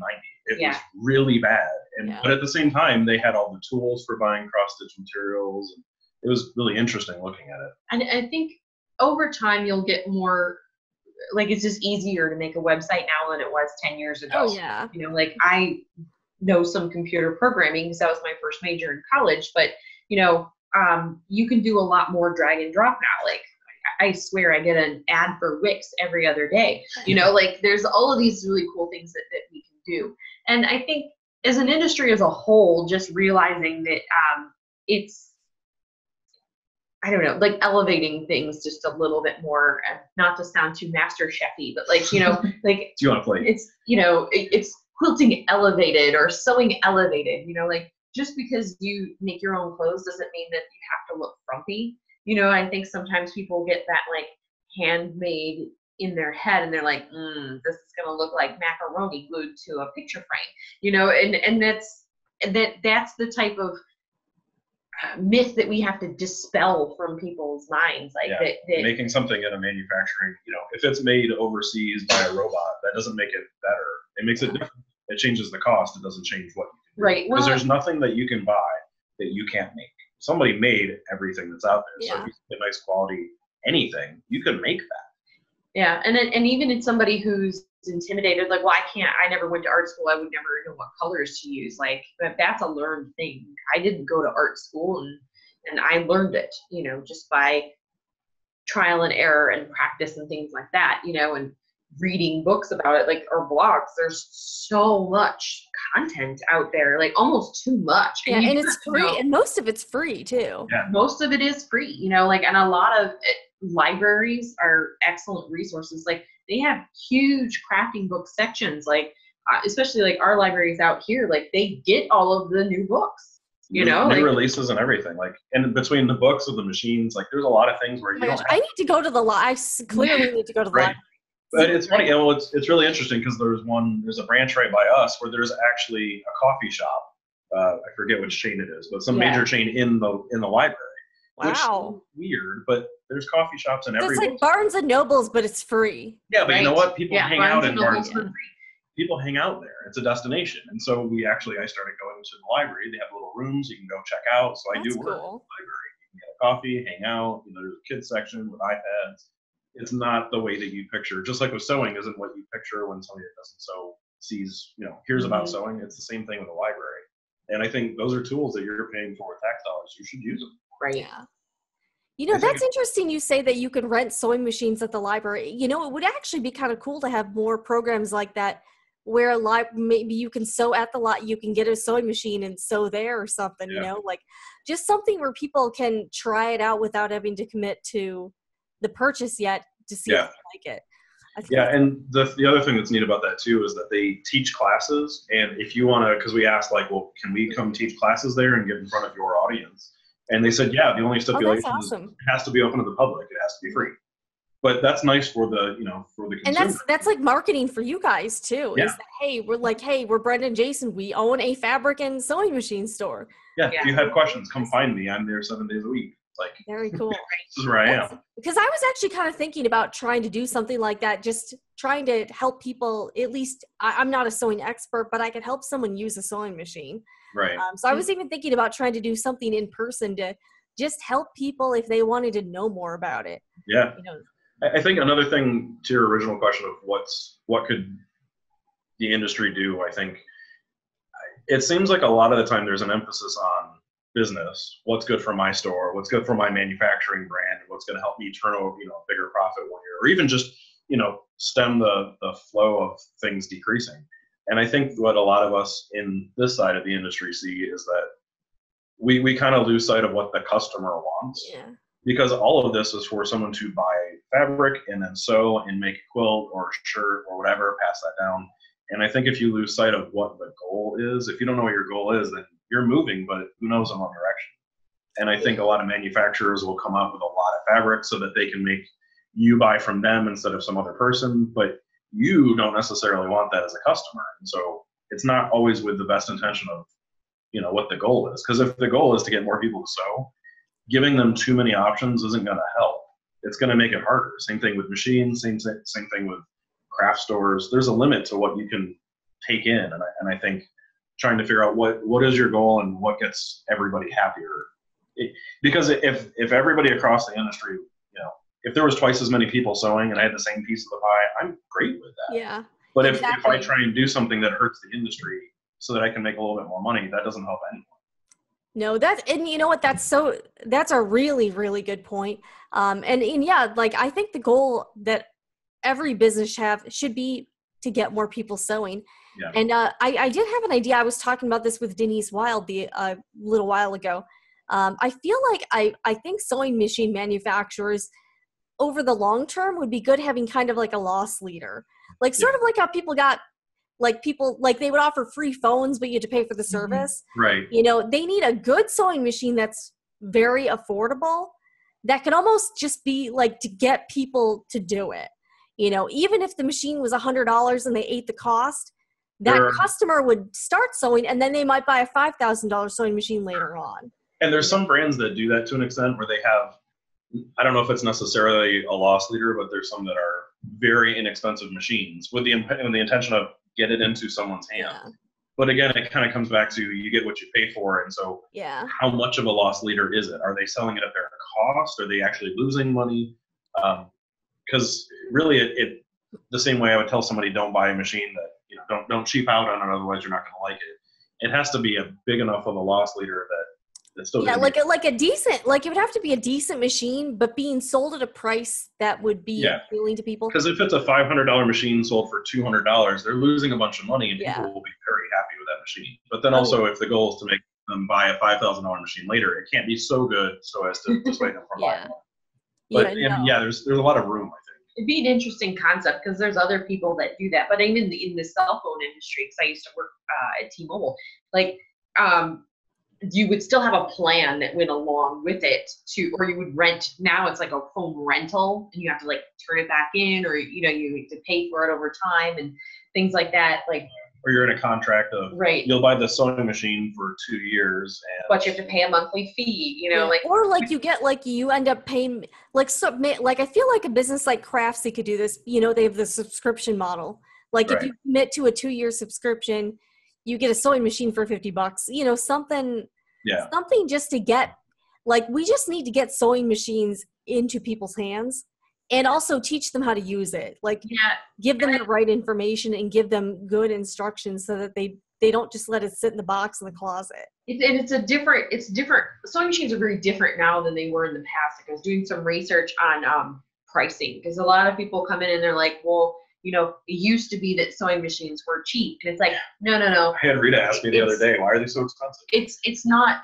It's just the inflation has happened. The Singer 501 machine, I was looking up the price of that in the 1950s. I think it was $280. Yeah, but back in the day, that was $3,000. That was a huge expense. Yeah. Yes. It was $3,000 if you worked it out to inflation. And when I went even farther back, I was researching some of the very first sewing machines that came out. They were around $2,000 to $3,000. So everyone thinks oh, I can't spend $2,000 to $3,000 on this machine, but that is the equivalent of what your home. Yeah. And the Singer 501 was an advanced machine for the 1950s. It had backwards Yeah. You know, like that was like the thing that it did. Like it had a reverse button. Like that just wasn't a thing before, you know. And it's crazy. Like you buy a $2,000 machine now. The things that I mean, or 3,000. The presser foot lowers on its own, and it goes, you know. You can embroider professional quality embroidery, and it's crazy. Yeah. So I think yeah, you're right. There's definitely to get people in there and sewing. Like I think there's so many people in your family that probably have sewing machines that they don't use. Yeah. Like borrowing, like if people are out there like thinking, what can I do? I really want to learn how to do this, but I don't know, or I don't have the money. Like ask your mom or your grandma if you can borrow their machine. If they're not an active sewer, which, you know, a lot of people are not an active sewer, they might have a machine that's just sitting around, like collecting dust. Yeah. And to be honest, that'll probably get them sewing again when they see your thing, and you know, it's twice as many people. Yeah. And I think the other thing we talked earlier about permission and having, you know, giving people permission for, you know, men to come to retreats and things like that. As store owners, and I'm speaking for both of us, but I give you permission to come in and ask us questions because you need to learn things, and you know, we get that all the time. It's okay to ask questions. Yeah. Be it about machines, about fabric, about stitching and specific, you know, technique stuff. Sometimes we can help you, sometimes we can't, but we want that. Like I want you to be happier sewing because we're going to come back. It helps both of us. It's kind of like the Nordstrom way to do things, you know, like, you know, they're famous for their customer service, you know. Yeah, go ask anything. You know, you might have the answer, you might not, but you're always willing to try to help them if you can. Yeah, and I know some quilt shops aren't as nice, you know, so they're grumpier, but find a new one. But find a new one. Yeah, find somebody that will help you out. You know? Or email us. Or email us. We'll Definitely. All right, what's your email address? I'll flash it on the screen at this point. admin@pinkcastlefabbrics.com. Yeah, and it'll come to one of us if it's something for us to answer. Or you know what, we get people that call all the time and ask questions. You know, I get phone calls all the time about sewing machines because we talk about them on YouTube or we talk about them on our blog, and they'll go into their local Janome dealer and they won't know about that machine. Because they've sold this other model for 25 years. Why would I sell the new one? Well, because it's better. We're different. I mean, it's just different, but it's interesting. And they're like, "Oh, thanks for the information. I'm going to go to my local dealer." Well, as a sewing machine dealer, would you like to see more models being easily sold online? Is that something you think would help people? I think yes and no. Like some machines do need a lesson. Like if you buy a Janome 15,000, first of all, you're going to spend around $10,000 on it. You need a lesson on that machine. That's something that we've taken 3 lessons, and I don't know everything. Like I've taken a service lesson on it. I've taken one this summer. We took one the year before that. Mm-hmm. There's so much to learn on. So, I mean, I think for a middle of the road machine, I think it's absolutely good. With machines online, not every machine's allowed to be sold online, which is really an interesting concept. Yeah, I know you were talking about that, and I was like, that's interesting. And that makes, like, I see that everywhere now. I'm like, yeah, like they're only selling these particular models. And generally, the models that you can get in store are better than the ones that are online. And the reason is they really want you to come in and have the local dealer. And as much as we love online, it makes life easier. But if you completely cut out all of the local dealers, you lose a big education portion to the industry. Like you don't have the same, like you can't call Amazon and ask them questions about the sewing machine that you bought on Amazon. Yeah, and I think that's the big thing is when you're buying a machine, you're buying a dealer. Same thing with a car. Like there's a dealer in town. We have 2 cars, and one of them we're not going back there because they're just not nice to us when we go there. And there's other people to buy cars from. Same thing with machines. You know, if you can buy, you know, if you have questions, if you buy, I mean, if you're watching this, you should absolutely come buy a machine from us. But we're going to answer your questions. And so wherever you go, if it's not us, great. Wherever you go, it should be a place where you can have them take care of you because you're buying a major appliance and a very large purchase, and you know, you should be able to get the support you need. I think there are people in places out there that don't have online. I would like to see sewing machine prices regulated. I don't know if you know this, but there you can come to here, you can come to another Janome dealer, and we might have completely different pricing on the same machine. And I really don't like that haggle mentality. I think most of the world has gotten away from that. Like, you can't go haggle the price of your iPhone. Like, and even cars these days, right. like you can a little bit, but a lot of it is this is the price. New customer discount, or you own this car, it's a lease conversion. Like, they have a lot of that mapped out, and it's very old school. It intimidates people when they have to haggle on price. And speaking about gender in the industry, the fabric world is largely owned by men, but a lot of women running it, because there's a lot of women designers, very prominent. In the sewing machine world, it's more masculinely run. And I think that sales tactic of, I have this price, you have to know what you're getting, you have to barter with me or go away and deal with somebody else, is kind of weird. And it seems kind of dated in that in a very predominantly female industry, the men are like the gatekeepers of the sewing machines. And that doesn't make sense in 2018 or, I think or 1990. I mean, it's definitely changing, but I think that's a really strange thing. Like, I don't think people realize, like, you can go into a dealer and haggle on the price of a sewing machine.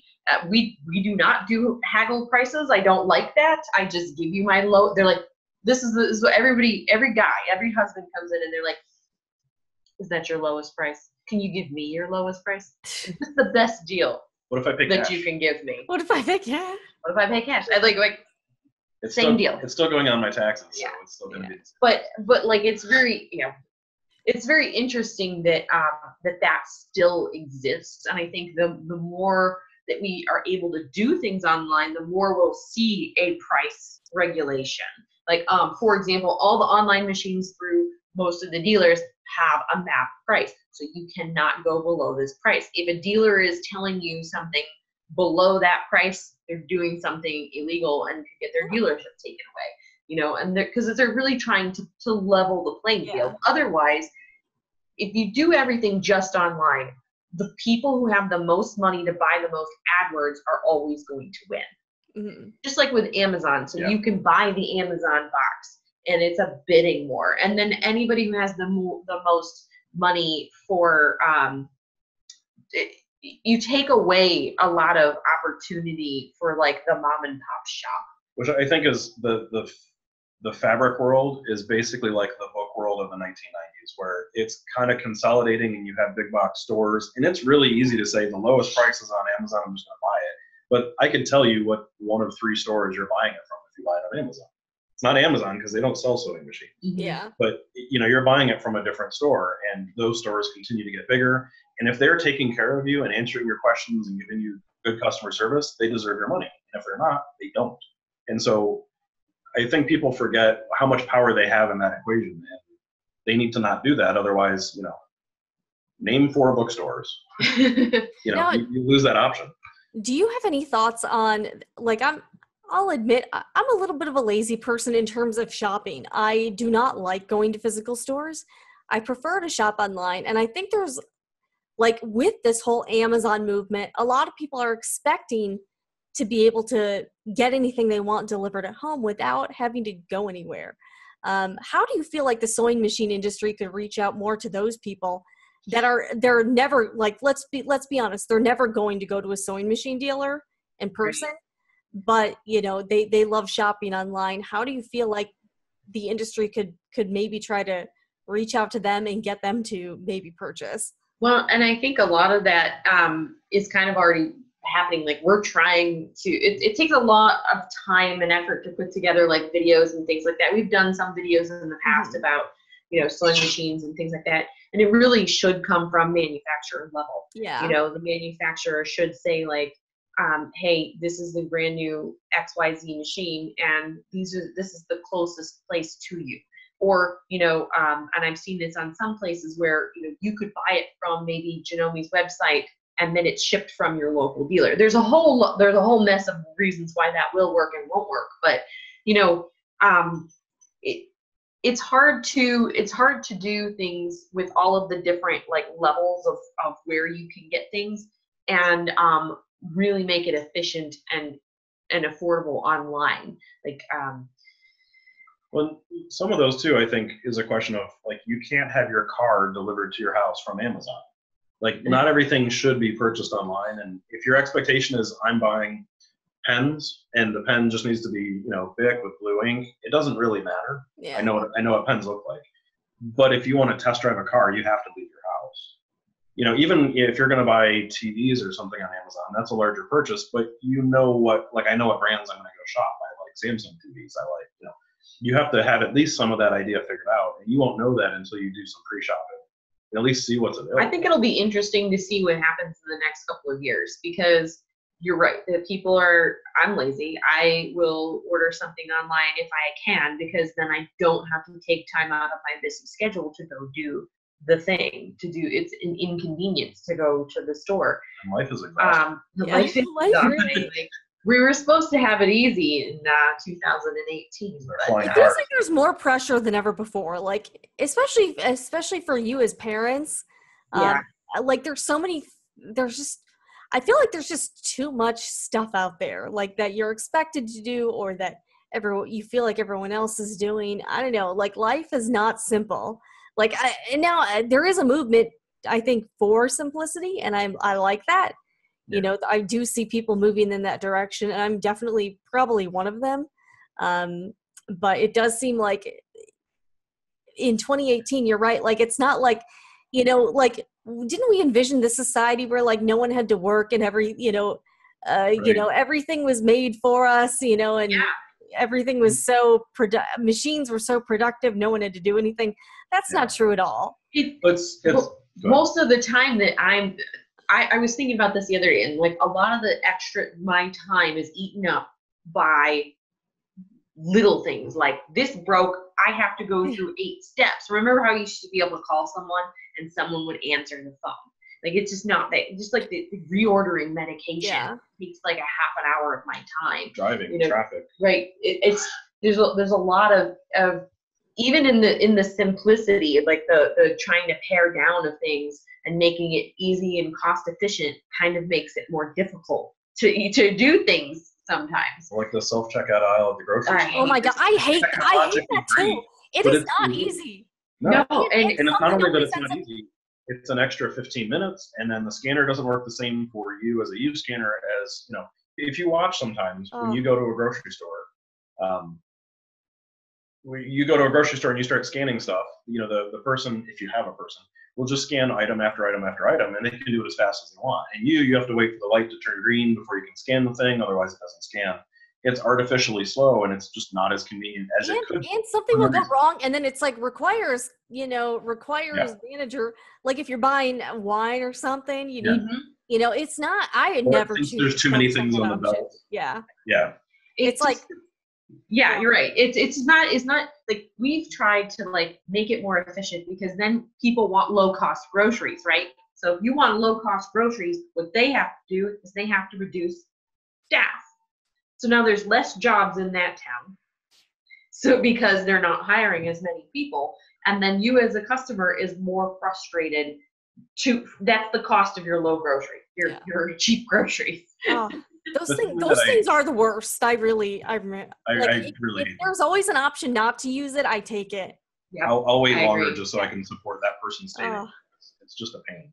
Well, one thing I always try and look at too is there's a historical podcast I listen to, and they go over different periods of time. And sometimes you listen to one and they go, okay, give you some backstory. We're talking about the 1920s, and things are weird in the 1920s. And he kind of sets the scene.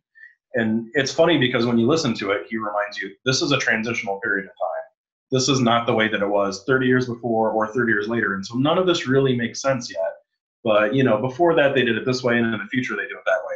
And I kind of look around at things and I try and remind myself, this won't make sense to my son or his kids or whatever. And it doesn't make sense to my parents. There's so much change. You know, maybe in 100 years, everything will catch up and make more sense, and we'll be living in, you know, Jetson's land. But right now, it's just weird. Like, it's a hodgepodge. What do you think sewing is going to be like in, say, 25 years? Well, I mean, basically, I think it'll continue to be just a hobby. It'll be something that you don't have to do.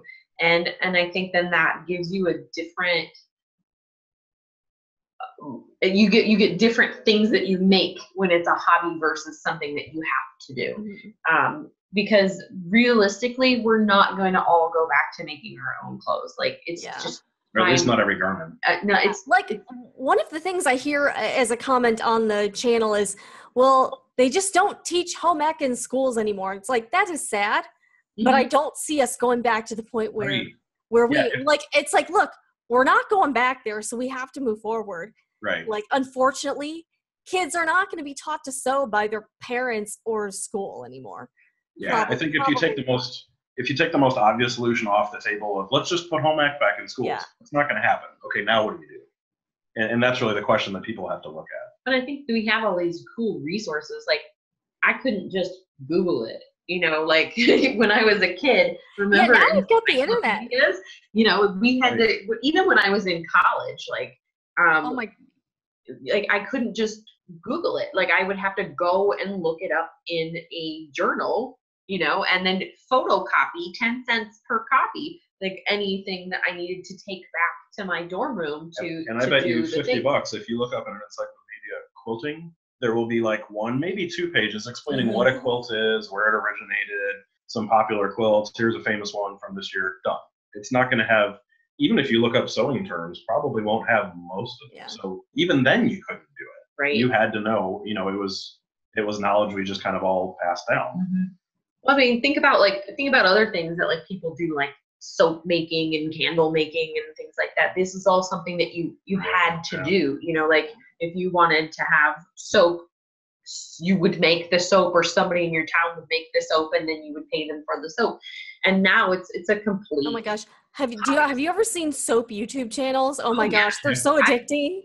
Learned how to do it. I made soap a few times and it was crazy, you know, and then you think like, okay, well, I have to buy this chemical and like I have to do this with it, but then you have to like saponify. And now everyone's Pinteresting that stuff up, so all the soaps look super crazy. And oh my God.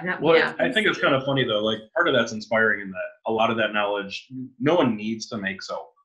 Like someone in a factory somewhere is going to make it, but nobody needs to make it. Yeah. But there is a resurgence in people doing it because it's like a lost art. And how do you, like, I learned how to make beer because I was curious and was like, I don't know what's involved in that. And I feel like if I drink it, I should know what that is. Same thing with food. You know, we bought a cow recently for, you know, instead of going to the grocery store. Oh my gosh, I've always wanted. You bought one of those cows for beef? Yeah. Yeah. But it's interesting though because there's a lot of steps in it that I feel like, you know, even the people we work with, they're like, well, where's your farm? I have no idea. Like, you're like, and these questions where they look at you like you're crazy. Like, what do you mean? How do you not know where the farm is? I called a guy and she knew a person, and you know. But it's funny because there's all these steps that I don't need to do that. I have a grocery store, but I feel like I should know about the things around me. You should know where your stuff comes from. You know where it originated, how it was made, and people like. There's definitely a disconnect between the things we have and how they got to us. Right, and I think it's interesting because while the people sewing, the trend is, you know, it had a little bubble and it's kind of going away and it's always changing. It's not really a truly lost art. Like soap making is not as popular. There was a long time where that's not. And I don't think soy will be, I mean, like, I think we've had a downturn in the last 2 years, but it will go back up. Like it's just like everything else. Like people didn't really make quilts in the 70s. You don't really see a lot of 1970s quilts, but it got really popular in the 80s. You know, not as cool in the 90s, and now it's cool again. So it's just one of those things, like cross stitch was really cool, and then it wasn't cool, and then now it's cool again. You know, like it's hard to like keep the same hobby for your whole life. Like, you know, and even with quilting, you know, you can do quilting for 40 or 50 years, but sometimes you just decide you wanted to learn something else. You know, like I'm constantly trying to pick up a new hobby that I don't have time for, you know. You're like, well, this still looks really fun. So. Right. But I'm also one of those curious people that wants to know how everything works, you know, like you said with the beer and like with this soap making, like you get into this like tunnel of the internet and you get way down. It's like, even if you don't do it, you'll watch videos on it until whenever, and you're like, like my husband spent literally several days watching videos about welding.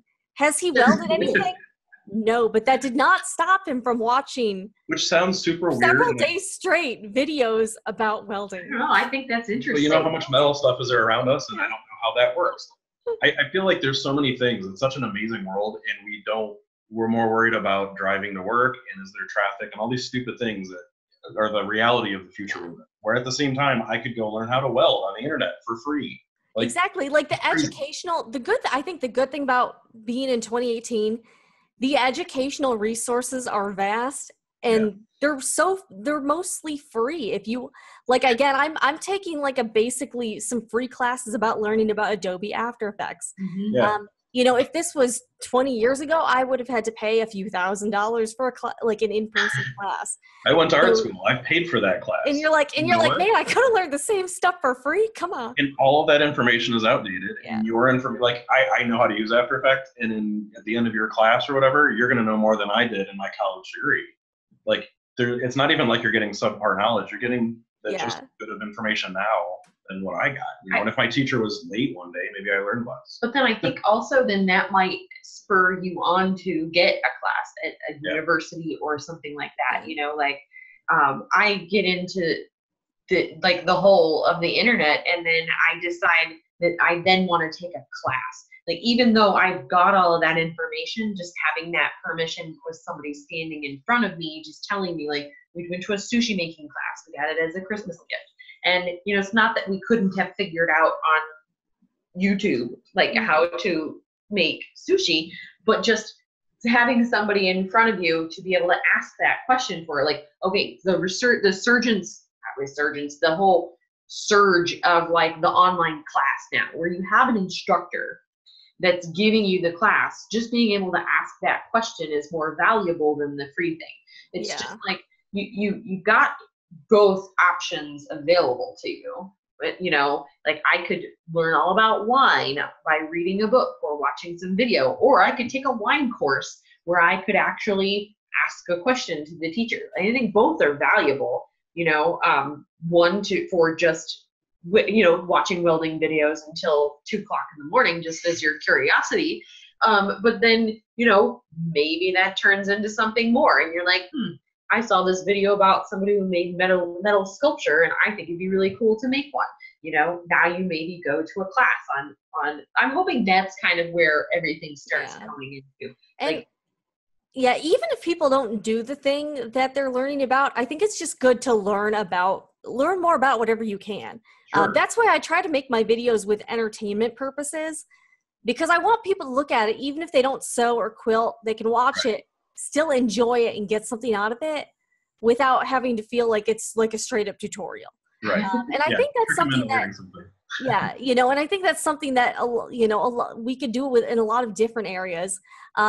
So I know we talked about blogging a little while ago and about like Pinterest.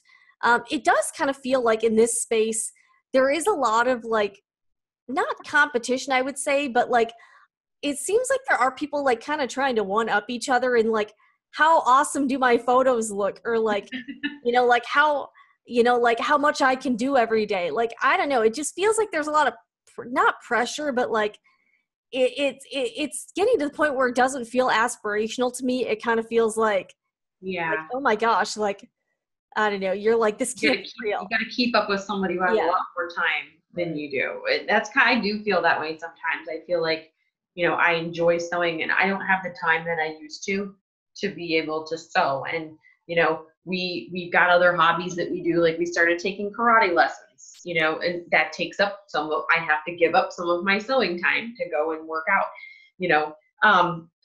Used to be that, you know, you could just post a picture on your blog from like your iPhone, and now you're right, it feels like it's a staged photo, and it's got those little felt boards, and you can and it's like now you have to have professional, like, people are taking professional photography on Instagram, I think, way too seriously. Like, my gosh, you don't need all of this. Like, you don't. And I think some of it's living the dream. You know, we all want that Pinterest lifestyle. Like, I look at Pinterest all the time, and I think, boy, it would be cool if my house didn't have Legos all over the floor. You know, like, it's just the way that, it won't happen for me. I don't even have any kids, and my house is, you know, not at all company. And this whole like idea of like when I watch like HGTV House Hunters, I hate when people are like, I really need this space for entertainment. It's like, how often do you really entertain? Right. Yeah. Right. I'm like, where? Like, are you having people, like, this isn't like, we're not back in the day where people had like all these regular fancy dinner parties. Like, When are you having people over? That's what I want to know. There's an unofficial, like, first thing you say when somebody comes into your place, which is, sorry about the mess. Yeah. And there's also the unofficial response among all parents of, we have kids too, which, you know, it becomes pretty standard for, like, no, don't worry about it. You've been to my house. You know what it looks like. Yeah. It's cool. But I feel like, you know, people do that less. Well, I like to be the friend you don't have to clean up for. Yeah, exactly. Like the one you can feel comfortable with, or people, like, you go to someone's house and they're like, this is so messy. And I'm like, this is your idea of messy? Like, man, you must think I'm a total slob. Right. Like, oh, you're never coming over. I'm like, wow. And here's the other thing I like. So people, like, I feel like we're buying these, you know, big houses and people want to have like a guest room. But it's like, how often do you have people stay with you? Like, it's like, why not get a smaller place, save the money? And if you have friends coming to stay with you, can't they get a hotel? Like, like that's the other thing. Like, people want these huge houses perfectly decorated. I've never had that in my entire life. Like, ever. You know, like our house only looks good when we're trying to sell it. Right. Which, and I feel like, you know, a lot of that you just see on TV. Everybody's got a big house. Like there's one article talking about like different TV living rooms and like how big that house must be for it to be that size living room. Or the people that don't have salaries on TV to support like the house they've got. You're like, really? And that happens all the time. Like Two Broke Girls, they have a gigantic show still on, but they have like a gigantic living room, and they're like, oh yeah, and she can keep her horse outside. Yeah, and they're totally see, I was like, I don't know. And that show's not like high drama or anything. You know, it's not like everybody's, you know, going to that for life advice. But you know, a lot of the time that doesn't really add up, and we don't think about it. But it still says, okay, well maybe their house that's not real. My house only needs to be half as big as that. Well, yeah, but if that living room, like Seinfeld's apartment, was always just this gigantic place in New York by himself, there's no way. Stand-up comedian, it doesn't make any sense. And if you're like, well, instead of a 5,000 square foot flat, maybe I have a 2,000 square. No, you will not. That's not going to be a thing. Well, it's just, I think it's just it's hard because you want everything that you look. We gravitate toward nice things. You know, we gravitate toward nice photos. We gravitate toward, you know, glossy magazines and I think it does set you up with an unrealistic expectation. But how many people are gonna like look at my Instagram feed if it's just like me with my hair unbrushed and my sweatpants, like standing next to my sink? I will say I like low rent appeal of some stuff. Like that makes me like I watch Jenna Marble's videos. Oh, yeah. You can tell she does not go over the top with that stuff. Like, again, her house is kind of messy. I actually really appreciate that, you know. Or a friend of mine just started blogging. He started this blog he's doing on Facebook where he looks for Georgia's like worst dive bars. and his profile photo looks like it's like a very like low quality photo of him with like super messy hair. He does not dress nice for these things. And you know what? I freaking love it. I think it's I think it's what the internet needs, you know, a dose of realness. You know, like I feel like I personally gravitate towards people if I can relate to them. I do not follow people that I'm like, oh, you know, like that's just kind of fake, you know, like I don't know. I feel like that genuineness and authenticity for me goes a long way. And I would love to see more people, especially in the sewing space, do a little bit more of that. Like still make nice things, but not like it used to be go like super over the top. It was a lot different 7 years ago. I mean, not like the good old days, but like, you know, when we still had Google Reader, like I feel like after Google Reader stopped, the whole blogging thing changed and it wasn't as easy to do and find new and exciting like quilters, you know, like I had like 250 blogs that I would read every day if they posted every day. I mean, it took a long time, but it was interesting to me. I mean, this is pre-Pinterest days. So and now you have to have like the most pinned thing on Pinterest to be found. Like what's your Pinterest graphic? I think it's hard to find those people. So, and I think that's the difficulty is maybe what we need is someone out there scouting the regular blogger. That's true. Like the good sewing for fun, you know, like the people who are actually sewing for fun, not as a business, you know, you've got people that are still making scrap quilts that don't care if the fabric is, you know, comes out. They don't just tease you like, I've got a secret to tell you. Like, And then in it's 3 like, days, it's because that's 3 days. Yeah, because that's what a book told them to do. You know, like you see this a lot because there's these books that tell you like, here's how you launch a product. This is what you need to do. This is the formula. This is the size photo that you need to have on your blog so that it pins properly on Pinterest. This is this, you know, like it's a lot of work to do that. It used to be so much easier when you were just doing it for fun. You know, like you would be like, guess what I made today? And you take a shitty picture with your iPhone, you know, and just post it on the blog. You know, you don't get those like, you know, progress pics like you used to unless I would like to see more of, like, I like seeing the process. I like seeing the nitty gritty. You know, I don't just like seeing the really pretty fake photos, you know? Right. But out of the progress photos that you see now are just like, here's the block that I made and I put a plant next to it and a pen It's like, matches give me it. a break. I'm like, give me a break, people. I don't know. Right. You keep that plant on your ironing board? Really? Right. It's just, I think that it's too bad. It's too bad because I would love to see sewing become fun again and not, I mean, it's fine if you make a political quilt. I'm all for that, but it doesn't have to be political. Like it doesn't have to be any extra meaning in your. It can just be something you like, you know. Right. I really like blue, or I don't use brown, so I want to put brown on a quilt. Sure. What it looks like. You know, it's cool to like test stuff out like that. Like people don't like brown, so I made a quilt with brown in it. It sits in my living room. I really like it. You know, like it's brown and red, and I don't use those colors, but I mixed it in with teal and yellow and blue and all of these things, and it looks great together. You know, like you're not getting these people experimenting. I think a lot of the manufacturers aren't taking chances because the money isn't abundant right now. So you're going to see a lot of people tightening up, and what that means is it's going to be this rote formula like that has worked with them. You're not going to see these experimental things because they just don't have the money and time to do it. They need the wins. Yeah. It's like the film industry now. Everybody's buying a franchise. They're only going to make a movie if it's a popular book that had like 6 or 7 books. Like you couldn't do Game of Thrones 20 years ago. No. But 20 years ago, you have all these crazy cult movies that like everybody loves these movies. You just couldn't do them now. And do you feel like this whole new like standard for blogging, do you feel like this might discourage, like I feel like it discourages people who might start a blog otherwise, but they feel like theirs wouldn't be good enough. Like, well, and I think it's okay. Well, maybe some people think, what's the point? Like I don't blog as much anymore because well, nobody reads it for one, you know, and what's the point in me going out there and showing you the things that I'm making, you know, when I can snap the photo and put it on Instagram. Yeah. And then and then Instagram got to be the point where it needed to be professional. Where you're like, and I'm like, really? And now I'm kind of gotten away with like, I just don't show people pictures of what I'm making because I don't have a light in my basement that's good enough. Like, and I was thinking. You don't have all those fake plants on your ironing board, Brenda? I don't have fake plants on my ironing board. Maybe Jason could set up the photo shoot staging with all of his abundant free time. Right. Sure. But that's the thing is like, and I don't have time to sit there and edit all the photos. Like because it's a lot of work. And like with YouTube, the thumbnail is the thing that's like the most important. So I spend a lot of time on that. Yeah, like I have to spend a lot of time on the thumbnail because that is, you know, one of the most important things about it.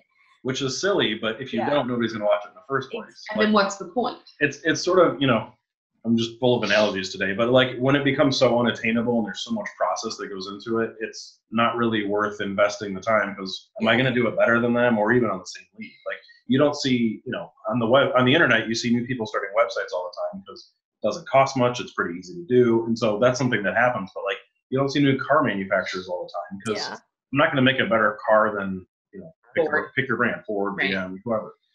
You know, and that happens every once in a while. We can come up with that really nice $2,000 car here. No. Right? That would be great. I'll get to it. But the electric one. Right. It's okay. I think maybe we need to give people permission to just post what they're doing. But unfortunately, like if you look at the algorithms and things like that with like Instagram, like they just won't show the photo if it doesn't have enough white space in it. Like there's just a lot of things like you don't do chronological posting anymore. So like if I wanted to follow you, they may or may not show me your photos. Like, you know, even Facebook is getting like that too. Like people, have you noticed like the stuff people post on Facebook now is like very curated? Like, right. And it will, like my personal post, like I will talk about something and certain things just get kind of like disappear. No one sees them, and it might be important, or it might be something interesting, you know. You see all those Nike ads, so there's that. Right. It's and those Wix.com ads for building a free website. Everybody wants me to make a Wix website. Yeah, that's like every other ad on YouTube. It's like, hi, I'm Rhett and Link, and I'm going to show you how to build your free Wix It'll website. take you 2 seconds. Right. Yeah, and then good for you and good for them. And we don't all have to have a website, you know. Like it's okay to just be it's okay to just do the thing. Yeah. You don't have to be in charge. You don't always have to show people the thing. You can just do the thing. You can just do the thing. And like a lot of people will feel pressure, you know, like you said, to make so much. Just make what you have time for, you know, like you don't have to like don't feel like you have to do a quilt a week like some of the people you see on Instagram where you're like, wow, like they got a lot more time than and they're like, I have 5 kids, and I'm like, how are you still alive? Yeah, right. Like I don't understand. Like from talking to people with children, especially young kids, they really point out a lot of the challenges that are involved in even trying to sew. Like your kid gets too close to the iron, or, you know, they wake up from nap time, you know, it's all over. Right. And it's how people get anything done.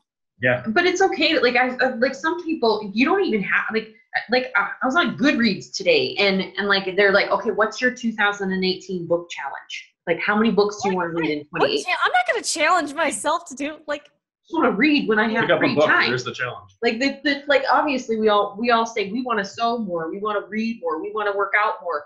But like then as soon as you say that, you've got that pressure on you. Like just do when you have time. Do when you feel like you really want to. You know. I'm trying to eat better. It doesn't mean I have to run a marathon. Right. Mean, like, you definitely don't have to run a 5K. I'm not going to. I'm not going to. Well, but. And when I was talking to that guy about the dive bar vlog, which I really think he's onto something, he's hilarious. You know, he had a good attitude. He's like, you know, if it starts to feel like work, he's like, I'm just not going to do it anymore, you know? Right.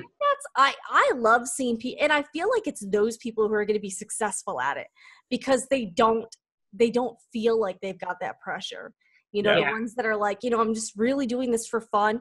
And this guy is, I'm telling you, like he started posting stuff yesterday and I was dying. Like this, like when someone's posting stuff that every time you see a post from them, you get excited and you're like, whoa, what are they doing now? Yeah. Like I feel like there's not as many of those. Yeah. Like my newsletter came, I have to read, whatchamacallit, and see the latest. And and I don't do a newsletter for Sewing Report. Like I think people get email updates if I like post something, but I don't like do like a weekly thing. I don't know. Like, I just don't feel like I have anything to say in these things. I don't know. Yeah. And not everybody needs a newsletter. No. Like, just because there's a language to how you have a website doesn't mean it's the same for everybody. Yeah. We went through that with, you know, the marketing company we dealt with, and they said, you have to do this, this, this, and this. And we said, I don't want to make my customers click 12 times to get to the fabric. They just want. Oh my gosh. You know, that not everything works for everybody. You know, if you want somebody's email address, you've got to give them a free ebook. And then they have to like give you their email address. Yeah, and that's like the formula. It's like offer free downloadable. It's like, you know, but then we're thinking in the fabric world, what is it? Yeah. I don't need a thing. But it's really an interesting concept, the way that marketing, and I think it stems from, how do I get people to see my thing? You know, when we had Google Reader, you would have like the blog circles and like the things like that, and they just don't have that anymore. Like, how do you get people to just read your content that you're doing for fun, you know, like, and maybe you don't care if anybody reads it. Do you feel like the saying marketers ruin everything is true? Yeah, right. Sometimes, yeah. I mean, as a marketer, probably, but you know, it's always like the next challenge of how do you get people to see your stuff? And I think it's like this, which is why the manufacturers are giving out bundles of free fabric to people who have lots of followers. And then those people get more followers because they are the ones that get the free fabric.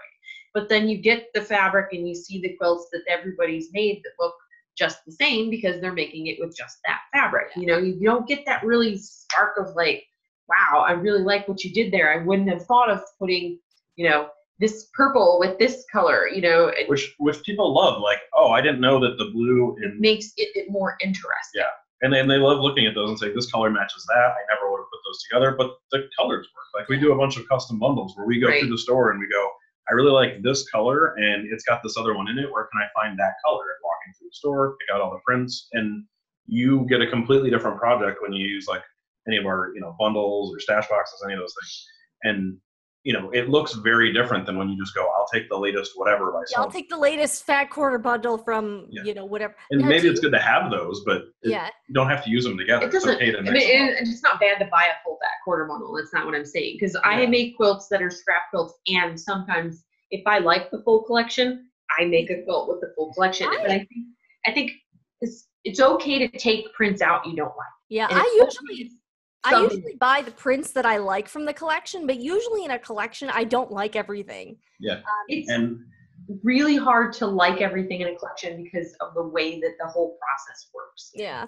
And sometimes like the color just doesn't come out right. You're trying to communicate to a company that's trying to communicate to another company that's communicating to the mill. So there's 4 different people that it's like telephone, and at least 2 languages. Yeah. So it's really kind of a miracle that fabric turns out the way that it does after all of the different people that touch it.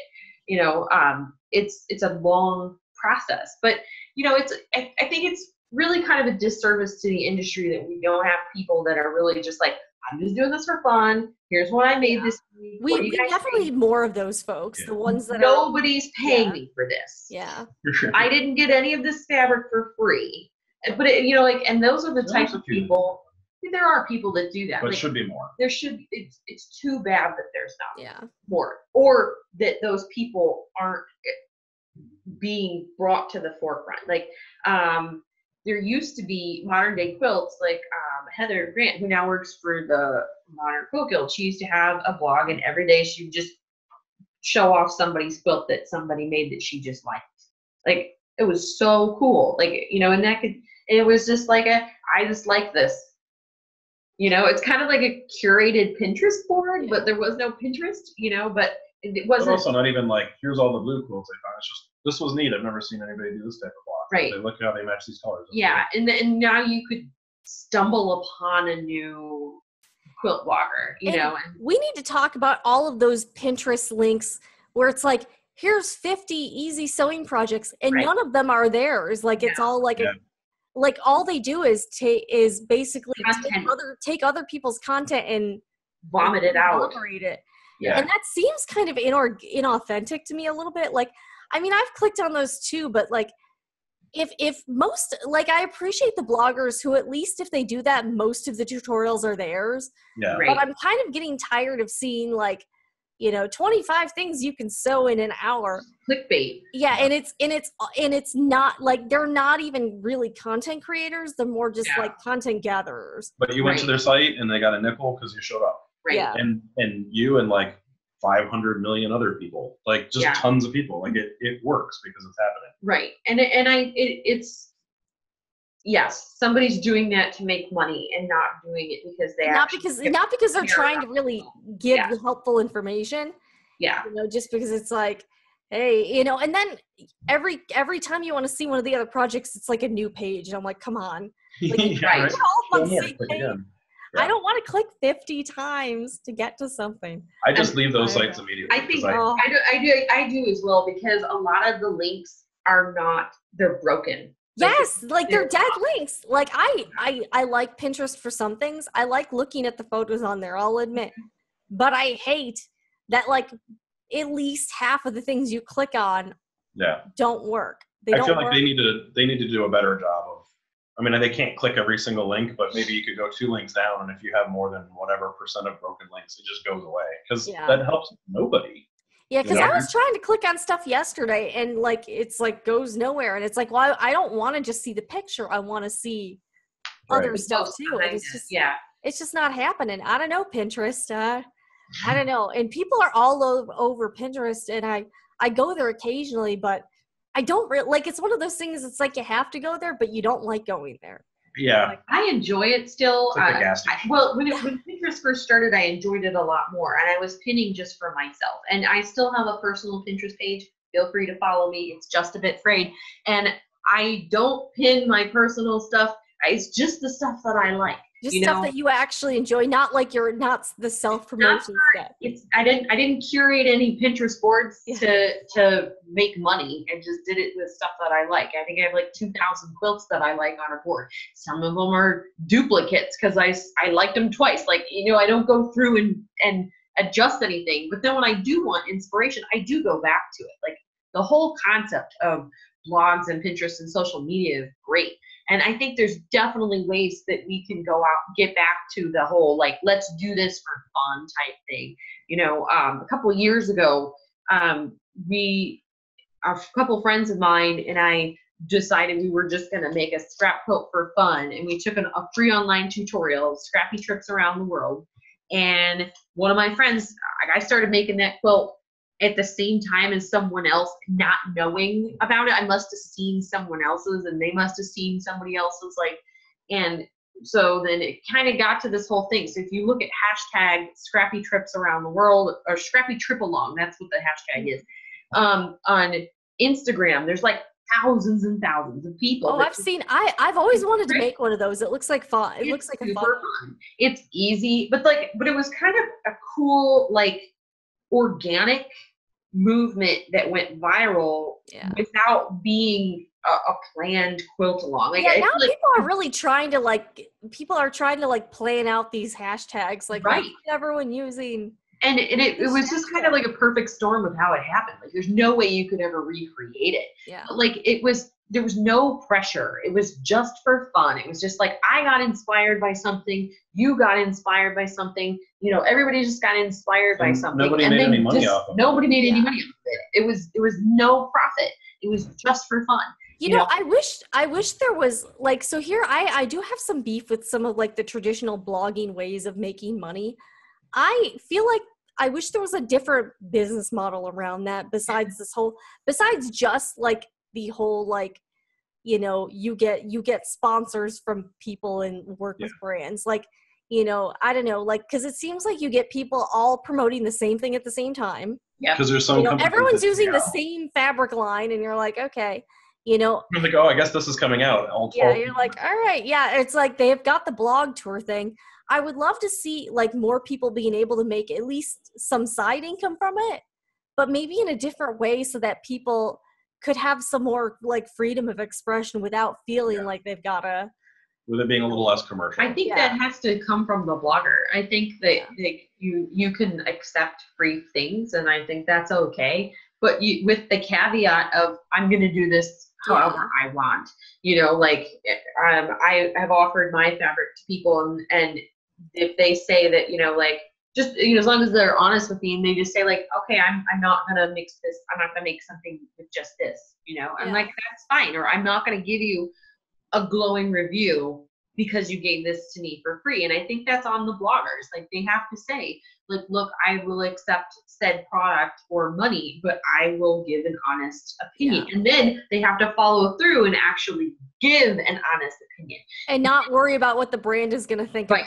Or not worry about, will I get more free blank? Or, if you're talking about, like, side income, like, there are people who are accepting free fabric for a blog post. If that's not something that you want, then you have to go and say, like, I don't do blog posts for product. Yeah, exactly. This is my fee. Well, and also that kind of weighs down that whole space, because then if you get, like, we were talking about this, if you get people working for free, then no one will actually pay you. Like, no one will. Which is, I think that's another real big problem of people, so we go to Quilt Market every year, where you go and you buy all the fabric for the year. We go twice a year. And so you go in May, you look at all the different fabrics. Here's what's coming out in, October, November, December, whatever. And when you get there, a lot of the stuff that's made for us as wholesale customers. Yeah, all the samples and stuff. When you go there, you look around and there's all these different quilts, and you can see, oh, this is what it looks like quilted up. I didn't like the print, but now that it's quilted, it looks great. And it features just one collection, and it was made by some famous blogger, most likely for free. Not always for free. There's a lot of responsible companies out there who do pay for work. And I think that is something that's not said, which companies pay and which ones. And if you're making a whole quilt for a sample, you should be getting paid real money. Like, that's Like that is not something you should be doing for free. That's and I think that it's getting better. I think That's people are good. starting to like request money Yeah. for that. You know, and that's all fine and good. You know, like we do need people to make samples. Like there's like we need to make samples for our shop. I have fabric lines. I always try. I mean, obviously, I don't want to pay if I can get it for free, but like you know, responsibly. But yeah, you understand do. you understand the business side too. Right. You know, and like, so like my last couple lines, I was the only one that made something because I just felt guilty, like giving people free things for, you know, like to make things with it, you know, and I think that's like the big issue is a lot of people aren't getting paid enough to pay other people. You know, everybody thinks these fabric designers are high on the hog, and they're not. You know, you're making like pennies per yard sold, and everyone's like, well, they're selling 1 million yards. Not even close. No. Like hundreds of yards. Like, you know, would that be considered like a successful fabric run? Like what would I think if you make around like $2,400, I think that's a pretty successful fabric. Okay. Which is why some of the more successful ones, maybe they're doing 2 or 3 times that, and they have 3 collections a year, and they've got to do other stuff. They've got to teach. They've got to write books. They've got the blog. If you look around at who's successful, they have like 8 revenue streams minimum, and every one of those, there's new releases. I have a new thread collection through this brand, and I have a and new then it book kind of twice gets a year. rote because you get into the rut of like, okay, this worked the last time, this didn't work, so I need to do it this way. And then you kind of see the same thing over and over and over and over again, because if you want to truly do this as a living, you have to do all of those things, and it gets tiring and you get burnt out. And I think it's disappointing because like if you read business books and you look at the way business is supposed to happen, you're supposed to find your niche and go with that. Like that is like the formula for a great business is to just do one thing and do it really well. No.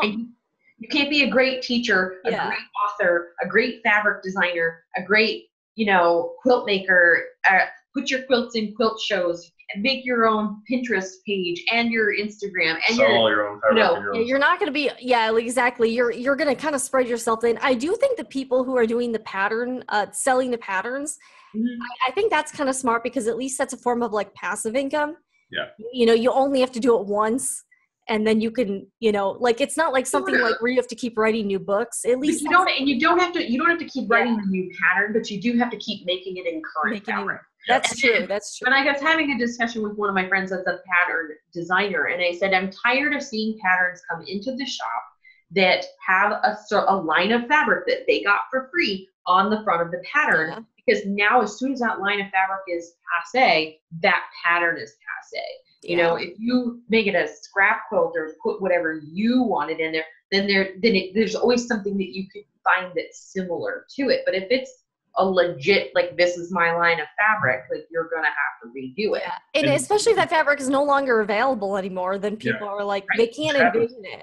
You get people, and I think I have my own thing with patterns. There's way too many pattern designers out there. There's a lot. Yeah, it seems like and that's the thing. I have absolutely no plans to ever design or sell my own patterns. That's not my thing. But yeah, you're right.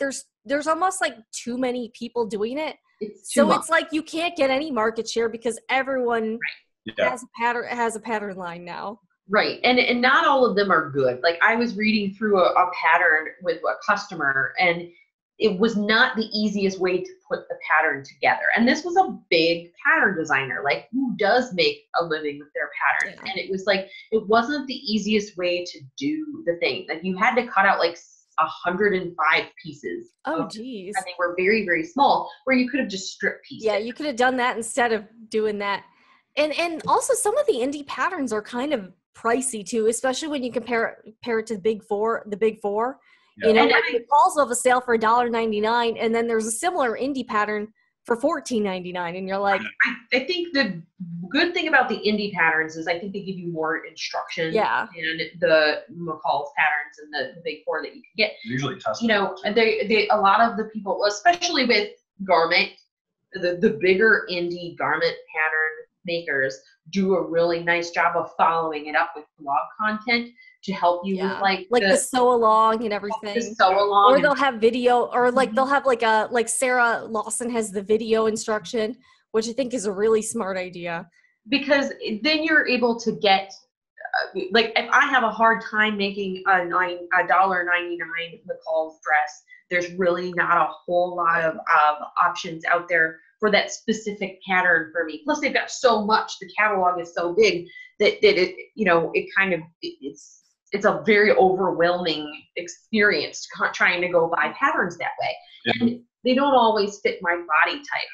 You know, and that's the thing is like, you know, the model, you might see one model like showing you that they may not have the same. And she's a size 2, you know. And I'm not a size 2, and I don't know that I was ever a size 2, you know, but you know, it's just one of those things where I like the indie patterns, and I'm not ragging on people who want to be a quilt pattern designer, like especially in the quilting world.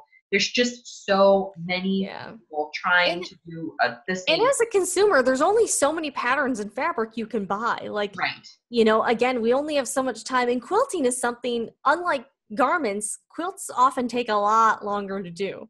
Right. Yeah. So, and you're not necessarily always making the same quilt more than one time. Like, I don't know that I've made like the same quilt more than one time, like 2 times.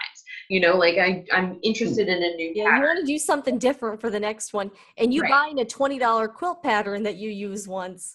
Yeah. Like sometimes I usually stick with like the free blocks or like the real simple designs where it's like, these are just triangles, you know?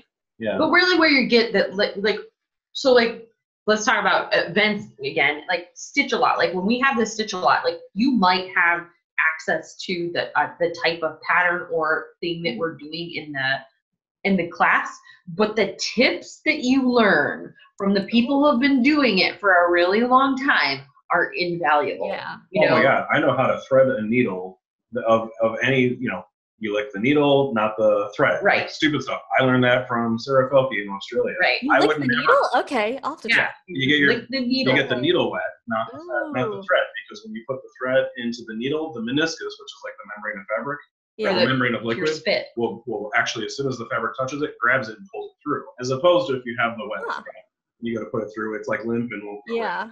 You're licking the needle. All right, I'm gonna have to try that the next time. I'm learning. You know what? We learned that. You guys, yeah. I learned that from a fabric designer from a whole other continent because I showed up. Because I worked the retreat, but because I showed up to the retreat, you don't get that out of a pattern. Nobody's gonna like a pattern because that's silly. But if you ask the question, how are you able to do that? Or you just watching? Right. Like, you can learn a lot of things that way, and in a better written pattern, you're going to learn that I think the events are very valuable. Like the patterns are valuable. And I read a lot of patterns just to see how people do things. Like I will buy a pattern and never make it. I'll just read it. But that's just me, and I'm curious, and I own a fabric store, so I have a lot more access to being able to read books without, you know, and then I could sell them later or something like that, you know. But it's just interesting the way people do things. Like you can learn applique, for example, from 3 different people, and they will each give you some new tip, you know, like, and now your applique is 3 times better because you've got 3 times the tips that you could do it. And a lot of times when we do the retreats, I learn things from the other students as well, you know, and the teachers are learning tricks from students. Like that whole, I feel like the classes are not going to go away. And especially with like quilting. And not the social aspect of sewing, because you do get a lot out of, I think, being with people. And like joining a quilt guild, like our quilt guild, like we do classes and we do events and we do like sew-ins once a month and we do retreats and stuff like that. Like, you know, just that type of like camaraderie is invaluable. Or like we'll do a skills school every meeting. So for your $35 dues that you spend for the year, you get a new skill once a month. That's more than you're going to get out of 3 patterns. Right. Yeah. I mean, realistic. Yeah. It's 4 patterns worth of money, you know, if a pattern is about $10. So I mean, we need to have patterns. We just don't need to have 100. We need to have like fabric. We just don't need to have 20 collections from a designer a year. You know, it's too much. You know, it needs to just go back to being a for fun thing. You don't have to do things for political reasons unless you want to, and then it's okay. You don't have to make a quilt and even show it to anybody. It is okay to make something that is just for you. You do not have to have a blog. You do not have to have an Instagram account. You can be an internet like, I guess not like troll, but like you can just You be a lurker and not long-time lurker, you know? You can be a lurker. It's okay. Like, these are all things that, like, you don't have to participate in things you don't want to. You can follow a quilt along and not make the quilt. It's okay to do that, you know? Like, I did that a couple summers ago. I was like, I just want this pattern. I don't want to make it. I just liked. You just like you just like seeing other people do it and reading about, well, you know, how to make it. No, I get that. That's cool. I think just giving people the permission to just chill out. Yeah. that is such a good, yeah. So the message of this overall conversation from Brenda Ratliff, chill out, people. Okay. I think don't take yourself so seriously. Like, chill out, relax, have fun. It's okay for it to be a hobby, and if it's a hobby, it can just be fun. Exactly. Well, it's been such a pleasure talking to you both. I am so glad we got to do this. And guys, I know this has been a bit of a longer video, but hopefully it's been valuable to you. And Brenda, Jason, where do you want people to check you guys out online? Well, we should definitely go to our website. It will be new probably by the time that you see this video at pinkcastlefabrics.com. Wonderful, wonderful. And of course, the social media, you know, Instagram, Facebook, you guys are all over the place. You have a YouTube channel. We have to have. Yep, we do have a YouTube channel as well. Yes. All the videos. Well, thank you again for doing this, and for spending the afternoon with me. I really appreciate it. And thank you guys so much. Yeah, thanks, Jennifer. Thanks. All right, see you guys next time. All right, see ya.